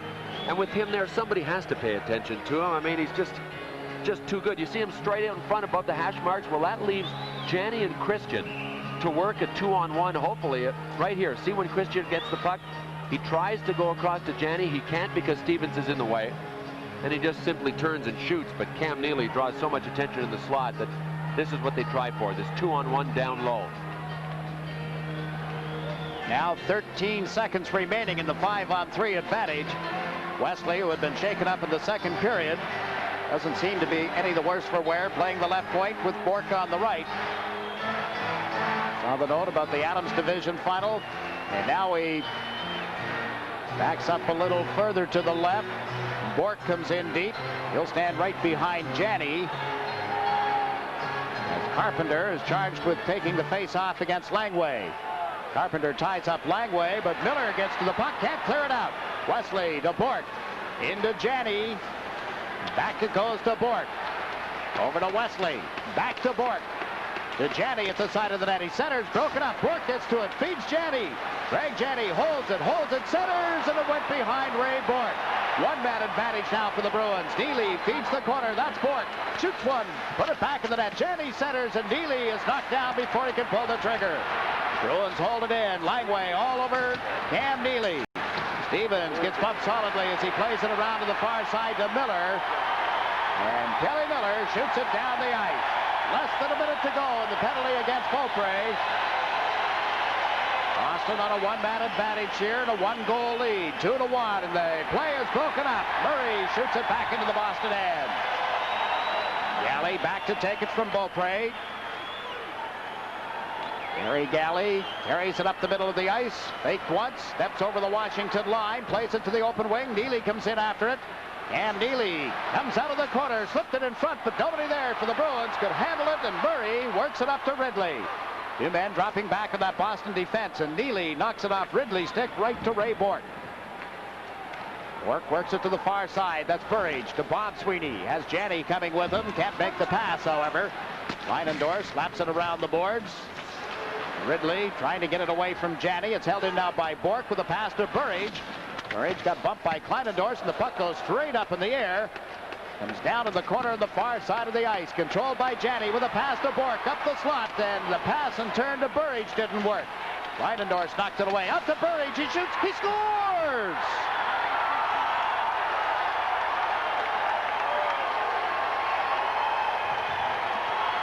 It looked for the longest time like the Bruins were trying to cut it too fine. Nobody wanted to shoot. Bourque didn't want to shoot. He kept dishing to Janney when he was out there. Janney didn't want to shoot. They were looking for the perfect play. And as the penalty expired, this won't qualify as a power play goal, I don't think. They finally get one that clicks, but it's a hard-working kind of goal, and it came from a guy that's not known as a finesse guy, Randy Burridge. He made a good play, moved it back in behind, and then it came right out to him. And this is the toughest play for a goalie to defend against. And Craig Janney is probably the only player on the Bruins team that could have made that pass. Remember, Terry Murray told us this morning, Jace, that Janney is the best 2-foot passer in this series. Well, that was about an 8-footer. Boy, did he lay it out there for Randy Burridge. Those good, soft hands. Randy Burridge with his 4th goal of the playoffs. He has 8 assists. That's 12 points now in 15 playoff games for Randy Burridge. Janney and Bork will get the assists. And as you said, not a power play goal. 9 seconds after Beaupre's interference penalty had expired, the Bruins take a 3-1 lead over the Washington Capitals.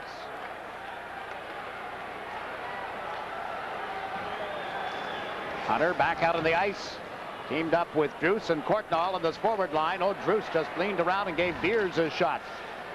Stevens dumps the puck out of the Washington zone. It's fired right back in, high over the glass and well up into the seats.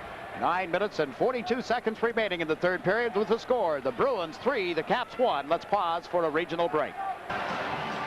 Getting ready for a face-off in the center ice area. Talk about an uphill battle. The Washington Caps, who were shut out in Boston on Saturday night, got themselves even here, then trailed 2-1 at the end of the 2nd period, and the goal by Burridge midway through this 3rd period gives Boston some breathing room, and they have the puck again. Good shot, but just wide off Wesley's stick.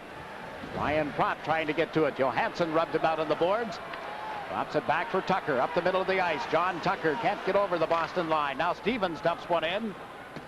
Caps regain the blue line, but Beers has it back of the net. Bob Beers being watched by Tucker, who's parked out in front. See Joyce, excuse me, here on the left side, and the hit from Berglund frees up the puck. The pass to Joyce, and that's just wide as he tried to catch the top corner to the left of Andy Moog. Caps with it again at center ice. Scott Stevens slams it around the boards. Moog cuts it off. It'll be taken by Wesley. Wesley playing to the right wing. Christian can't control it. It comes back into the Washington end of the ice and controlled now by Kent Painter with a pass to Bob Rouse. Up the boards, it's tipped in by Druce. Goes right to Courtnall up the middle, and he's turned aside on that effort. Again, Andy Moog following it all the way. Courtnall from back of the net now. Tries to make the play in front, did, and the Caps can't do anything with it. Rouse unable to move it around Ray Bork. Bruins just playing out to center. Painter takes a hit from Carpenter as he wrapped it in hard around the boards and all the way back into the Washington end of the ice. Icing is waved off, and we have just a little more than 8 minutes to play in the 3rd period. Boston 3, the Washington Capitals 1. Painter with a pass to Courtnall. Dumps it in from center ice. It slipped off the stick of Don Sweeney right to a very alert Andy Moog. And the referee, Andy Van Helleman, has called the play here. He's pointing toward the players' benches and now toward the penalty box. And he's got an elbowing penalty against Ray Bork of the Boston Bruins. Boston penalty number 77. Well, this is a key call with 8 minutes even to go. Let's take a look at it. For the Bruins, Ray Bork. It was the comeback elbow. And Andy Moog, seen the first one, he might have called coincidentals, but he didn't. Watch Andy Moog. Dale Hunter coming in. How do you do? Take that. Little refreshment. Cools them off. The snow shower. But in the meantime, the Washington Capitals will go to the power play. This will be their 6th effort with the man advantage tonight. Their only goal coming from Druce was a power play goal at 15:23 of the 2nd period.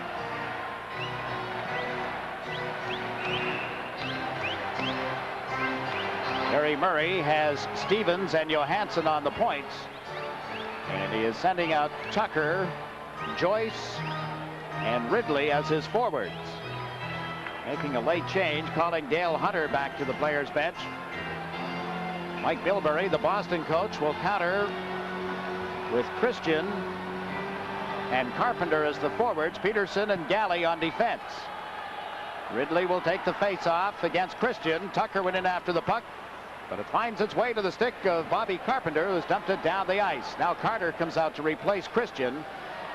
And we watch Stevens making the pass to the left side to Johansson. Fires a long one wide of Moog. Ridley over to the right wing boards. Puts it back to the net. Moog swings it around. It comes all the way back to the point for Stevens. Into Joyce. Now to Tucker. Pokes it back to the net for Ridley. To Joyce.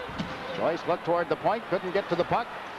Carter had it and lost it. John Tucker works it in a little deeper. Moves by Joyce. Doesn't fool Galley. Tucker trying to jab it off the boards. Galley did on behalf of the Bruins, and Peterson chases it. Peterson with a high hit thrown by Tucker is still able to maintain control of the puck before dumping it down the ice. This is Scott Stevens, joined now by Courtnall, Druce, Hunter, and Rouse as the balance of the power play unit. Rouse slaps it in around the boards. Courtnall after it and went through his skates to Druce. He couldn't get it. And again, the Caps have to go back. 55 seconds remaining in the penalty to Bourque. A little less than 7 minutes to go in the third period. Game 3 here at the Cap Center. The puck dumped in right to Moog. He's given it to Wesley, wrapped it around the boards. And the Bruins quickly clear it through the center ice area. In after it is Dave Poulin. Poulin pulls up, centers one off Courtnall's stick. Up high off the glass as well, and Brian Propp puts it back of that Washington goal. Rouse handles it now. Gave it to Stevens, who was in the middle of a player change and didn't see anything developing. Hayter, who's just out to replace Stevens, played it through center. Propp drops it back into his own end, and it's Wesley slamming it down the ice. 15 seconds left in the penalty against Bourque. Kent Painter goes to the right side for the pass off the skates of Courtnall. This is Steve Leach. Back to Johansson. Found Hunter open, and then Hunter is picked up immediately by Bob Sweeney's check. Good job by Sweeney on Hunter, and here's Courtnall with it now. 3 Bruins drop back. Courtnall got tripped up at the blue line. Leach over in the right wing corner. Checked by Bourque, who's back out on the ice. So the Bruins kill it off without any damage. Not really a good scoring chance for the Washington Caps in that 2-minute stretch. They're over the line here, led by Steve Leach. Shoots one off the blocking glove of Moog. Big rebound. Berglund shoots. That was blocked by Galley and ends up going out of play, and a penalty is being handed out by referee Andy Van Helleman. Time is a factor. 5:34, all that's left in the third period. Miller gets the interference penalty. You see the time, and that's a big factor. The Caps are trailing 3-1. Let's get the thoughts of John Davidson. Jiggs, Boston's defense, ranked #1 overall during the regular season, has only allowed the Caps 1 even-strength goal through what is almost 9 periods of play now. Great team defense by Boston, and as soon as Kelly Miller was given this penalty, a lot of the fans started to head for the exits. Yeah, they sure did. 18,130 on hand, a capacity crowd. Game 4 is sold out as well. We'll have that for you on Wednesday night at 7:30 Eastern Time right here on Sports Channel America. Don't forget tomorrow night, Game 4 of that series between the Chicago Blackhawks and the Edmonton Oilers at 8:30 Eastern Time. Also on Sports Channel America, our colleagues, Dale Talon, be there along with Pat Foley to bring you the action from Chicago Stadium. Langway slams it down the ice. Washington a man short here as Miller is off for interference. The Bruin power play that gave them the lead back in the first period is out there. Galley playing the point along with Ray Bourque. And up front it's Janney, Propp, and Neely. Ray Bourque with it back in the net. Comes up the middle. Janney goes to the left side. Bourque gets over the line, dumps the puck just wide of Beaupre. Now Neely after it. Cam Neely sets up Bourque at the left point. Look toward Galley, played it into Neely. Back to Galley, but between his defense mates, and Galley has to go back. He and Bourque moving it back and forth. Galley with it now. Gary Galley to Cam Neely. Cross-ice pass is tipped. Picked up by Langway, and he tries to backhand the puck up, but put it right on Neely's stick, and he just shot it wide. And back in the net, Brian Propp after it. It's broken up here, and the Caps are able to clear the zone. This is Bourque. He's given it to Janney, turns back on Kleinendorst, handles it again, and gives it to Bourque. 40 seconds remaining. The Bruins sitting on a 3-1 lead, just not wanting to give the puck away here. Poulin to Burridge, nothing too fancy. There's Christian with a shot that went wide. Wesley on the left wing boards, plays it in deep. Burridge going back in the net. Randy Burridge feeds the blue line. It went off Bourque's stick. Well, they back up into the center ice area with 18 seconds remaining in Miller's penalty. And more importantly, a little less than 4 minutes away from taking a 3-0 lead in this series. See how careful the Bruins are being. I mean, even if they can eat up 2 minutes on the clock, that's a big step towards just finishing this game off. That's another area that the Bruins are so good in. We talk about protecting a lead. It's called finishing two, and there's Poulin open in front of the net, and they couldn't get the puck to him. Teams are at 6 aside again. Equal strength. Galley back. Don Sweeney turned it over. Rouse couldn't find anybody to give it to, however, and the Bruins on him in a hurry. They start out of the zone. Don Sweeney dumps it down the boards. Bob Rouse will pick it up. Rouse to Courtnall, in and out of his skates. Caps unable to go anywhere. Rouse with it back of the net. Offside being delayed as Bob Sweeney did not get outside the line. Matters not. Johansson has it in his skates, gets over the Boston line with a pass to Courtnall and went off his stick. Jeff Courtnall trying to come from back of the net. The puck knocked away. Johansson fires from the blue line. That changed direction. Here's Bob Sweeney on right wing. Outlets quickly to John Carter. Carter dumps it into the cap zone. Less than 3 minutes to go in the third period. 2-goal deficit facing the Washington Capitals. Painter to Courtnall. Down the right wing boards. Lost the puck at center ice. Carter gets it to Carpenter. Fires off left wing. That comes around the boards and all the way out to center ice. Then on into the Boston zone where it's picked up by Don Sweeney. Caps completing a player change. Berglund is out now along with Joyce and John Tucker. Meantime, Boston is led by Gary Galley, who dumps the puck in wide of the net. Rouse takes it back of the goal. Gives it to Stevens. Up into the center ice area. Put it off Berglund's stick. And the Caps forced to chase it again. Well, it's been another strong third period effort by the Boston Bruins. They take the lead into the period, extend it, and then sit on it. Nothing fancy. There's nothing to get themselves in trouble. Here's Stevens over the line. Scott Stevens with a shot off the catching glove of Moog with 1.5 minutes to go. Gary Galley banks one off the boards and down the ice. Chasing it is Stevens. The puck rolls across the goal line and is called back on an icing. Now just 1 minute and 24 seconds remaining in the third period at Washington. Washington Capitals, for a large part, did what they wanted to do tonight. Take the body, bang, bang. And as you heard Robbie Laird say, with John Davidson going to this third period, they figured they could wear the Bruins down. Well, it hasn't happened. Boston leads by a score of 3-1. The face-off is in the Bruin end of the ice. Don Beaupre is about midway between the Washington goal mouth and the blue line. But the Caps do not maintain control of the puck in the Boston end of the ice. Now he backs up into the goal mouth area. Bruins fail to come through center ice cleanly, and Carpenter chases it back into his own end of the ice. He's able to get it to Wesley. And Wesley puts it inside the Washington territory. This is Langway to Mike Ridley. The pass was behind Miller. Beaupre had started out of the net again, but the Bruins control the puck. Beaupre goes back to work. 53 seconds remaining in the third period. Leach with the pass. Up the center ice area comes Miller. Over the blue line with it. Miller can't cut in. The puck goes over Johansson's stick and controlled by Langway. Beaupre has gone to the bench. Courtnall is the extra man now. They have 6 attackers, but Neely has the puck and he's given it to Wesley.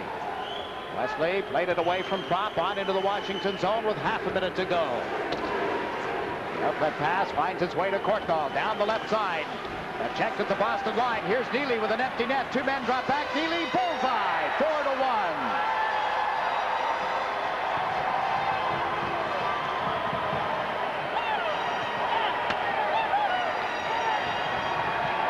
So an empty net goal by Cam Neely salts this away with 21 seconds left. And the Boston Bruins have taken a 3-0 lead. There's your goal scorer, Cam Neely. And here's the way the play develops. Out of the Boston zone, the Washington attack broken up. Caps to their credit get 2 men back, but Neely puts it between the defensemen. And down at the other end of the ice, the reaction of Andy Moog. In 1983, he had 10 victories in the Stanley Cup playoffs before the Edmonton Oilers were eliminated by the New York Islanders. And this will be win number 10 in the playoffs of 1990 for Andy Moog. And one more added to the totals of Cam Neely, his 10th in the playoffs. So it's a matter of running down the final 8 seconds here. Hunter back to pick up the puck in his own zone. Played it away from Duras. And it's slammed out of there by Painter. the siren sounds to end Game 3. And a very, very quiet crowd, what's left. Those who hadn't already filed out perhaps are Bruin fans who have waited for the final moments here. But it didn't get any better when the Washington Capitals came home, and you see the celebration on the part of the Boston Bruins. They have taken a 3-0 lead in games. As we mentioned earlier, only the Toronto Maple Leafs and the New York Islanders have come from 3-0 deficits to win a series, and Terry Murray has to be concerned. What can he do? How does he get his team back into the series on Wednesday night? Keeping from Andy Moog, and really you can't quarrel with the goaltending of Don Beauclair, but in the end it is the Boston Bruins with a 4-1 win over the Washington Capitals. We pause now for a regional break. Boston 4, Washington 1, and the Bruins have a 3-0 stranglehold on this best-of-7 series. Let's take a look at the summary of the scoring in the game. Dave Christian collecting at 6:53 of the first period on the power play from Burridge and Wesley. 1-0 the Bruins at the end of 1. John Druce got the only Washington goal of the night in the second period, his 14th of the year and second of the series from Stevens and Courtnall at 15:23. Right back came Craig Janney from Neely and Don Sweeney at 18:08. The Bruins led at the end of 2, 2-1. In the third period, 2 more Bruins goals. They've outscored Washington in third periods of this series now 7-0. Burridge his first of the series from Janney and Bork, and then Neely into the empty net with just 21 seconds to go. Shots on goal in the game for the Capitals 26, for the Boston Bruins 24. They were 8 apiece in the third period. Washington had the thundering hits and a lot of emotion in this game, but the Bruins had the quieting goals, and the big shovel to dig the hole for the Caps came from an ex-Washington Capital, Dave Christian. At 6:53 of the first period, staked the Bruins to an early lead, and it's Dave Christian who is alongside Bill Clement right now. Dave Christian is back in the playoffs in a Boston Bruins uniform. I guess you're a pretty happy guy right now. Everything went the way you probably planned tonight. Yeah, it feels pretty good. And, you know, getting a goal early is what we kind of wanted to do, quiet them down through the first 10 minutes. We figured they'd come out pretty strong and come after us. They needed this game in the worst way, and they did come after us. It looked like it might have been the most demanding game in the series physically. I mean, you had to know that they were going to come out hitting. Well, we knew that, and we expected that, I think. And when you're backed up against the wall, you come out and you scratch and claw, and you had to have it. And we were able to, you know, get out in front and answer back when they scored to tie it up. Craig Janney answered back real quick, and that was a big boost to us. Tell us what the keys are to not panicking. I mean, you guys, when you get the lead, are so stable out there. Your third periods are brilliant, and the Caps recognize that now. You're dominant, not only in goal-scoring departments in the third period, but in a stability sense. You guys seem cool and calm no matter what's going on out there. Well, I think outside of the first game, when we were behind 3-2, we maybe felt that maybe we shouldn't even been in that position, only down 1. So it was a matter of just coming out in the third period, sticking with our game, maybe picking it up a little bit, getting a little more pressure. The last 2 games, it's you know, we've had leads going into the third period, and it's just going out and everybody being aware of, you know, what it's going to take to win. And we go out, we work hard. We want to finish the game off on a good note.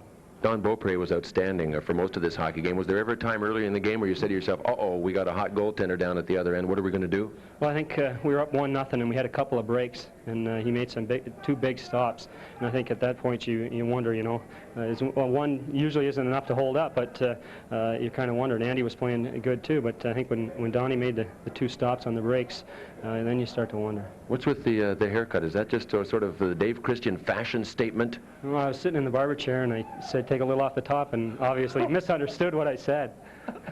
Well, you know who was trying to take a little more off the top was Dale Hunter tonight. He's a guy that you've played with for a lot of years, and you know his style, but you've had to play a lot against him in this series because you play with Dave Poulin. Did you guys talk about what to do about Dale Hunter after he pushed Wesley's face into the ice and after he took Janney out? Well, I think, you know, we played pretty controlled all year, and, you know, it's tough at times to take that, but that's what we've been doing and trying to answer back on the scoreboard.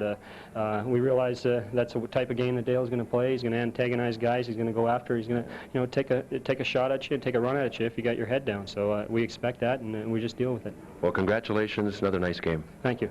Dave Christian of the Boston Bruins. Boy, what a stranglehold they have on the Caps right now. The final score of this game, the Bruins 4 and the Caps 1. And yep, they deserve to celebrate. Andy Moog leads the way.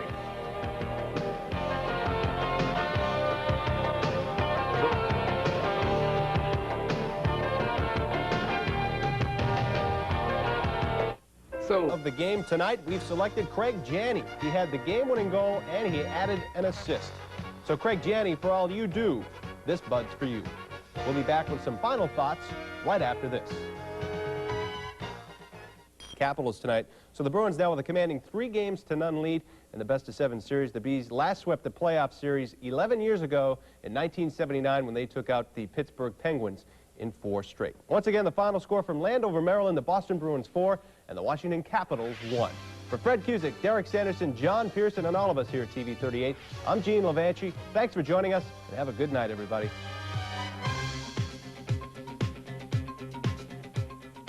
Boston Bruins hockey on TV. They are an impressive hockey team right now. You know, Bill, the more you watch them play, the more you understand what a team game they do play. You look at their goals against throughout the regular season, you look at their goals against in the playoffs. And what's even more remarkable than that is the discipline that team shows. Dale Hunter did his best during that second period to perform a one-man wrecking crew, yet the Bruins didn't go after him. They didn't lose what their focus was. They didn't lose the fact that they were leading the game and in a tight game, and they could win this thing and take a 3-0 lead in the series. Remarkable discipline, and has been preached by their coaching staff, and obviously the players believe in it. The incredible thing now, as well, is the fact that the Washington Caps have only scored 1 even-strength goal in 9 periods, and we've talked about how tough it is to win hockey games, even when your power play is clicking. But that simply is not good enough, and it speaks again about the domination that the Bruins have at even strength. I think the Caps, and when you look at their organization, you look at their scoring up front, they've had a magic man in Druce, but they really do miss Cicerelli because he gives them balance on the lines. Miller and Ridley are not scoring because they need a finisher on that line. There's no finisher there. Cicerelli's not there. He's out with injury. And they don't have offense coming from the backside, and that's what Hatcher provides when he's healthy. Obviously, the Washington Caps are in a huge hole. It's giant. It's very deep right now. Jiggs, any thoughts on what they can do to dig themselves out? Well, outside of getting some key people back into the lineup, and certainly the Boston Bruins would far rather beat the Washington Capitals with people like Hatcher and Cicerelli in the lineup, I don't think there's a whole lot Washington can do. Their top lines, as you've pointed out, are slumping. They're not getting any production. They're not getting any balance either from their 3rd and 4th lines, and that's something that's really going good just now for the Boston Bruins. Here's Mike Emery. And the numbers continue to impress, not only those which show the final score, but Boston's goals against average in this series is a 1.33. Tomorrow night, the Oilers and Blackhawks cross sticks again at Chicago Stadium. Game 4 will be brought to you on Sports Channel America at 8:30 Eastern, with Chicago leading that series 2-1. Coming up next, more on this game and the other games from other sports on Sports Nightly with Lee Seidman and Daryl Burnett. Final score, Boston 4, Washington 1. Good night from the nation's capital.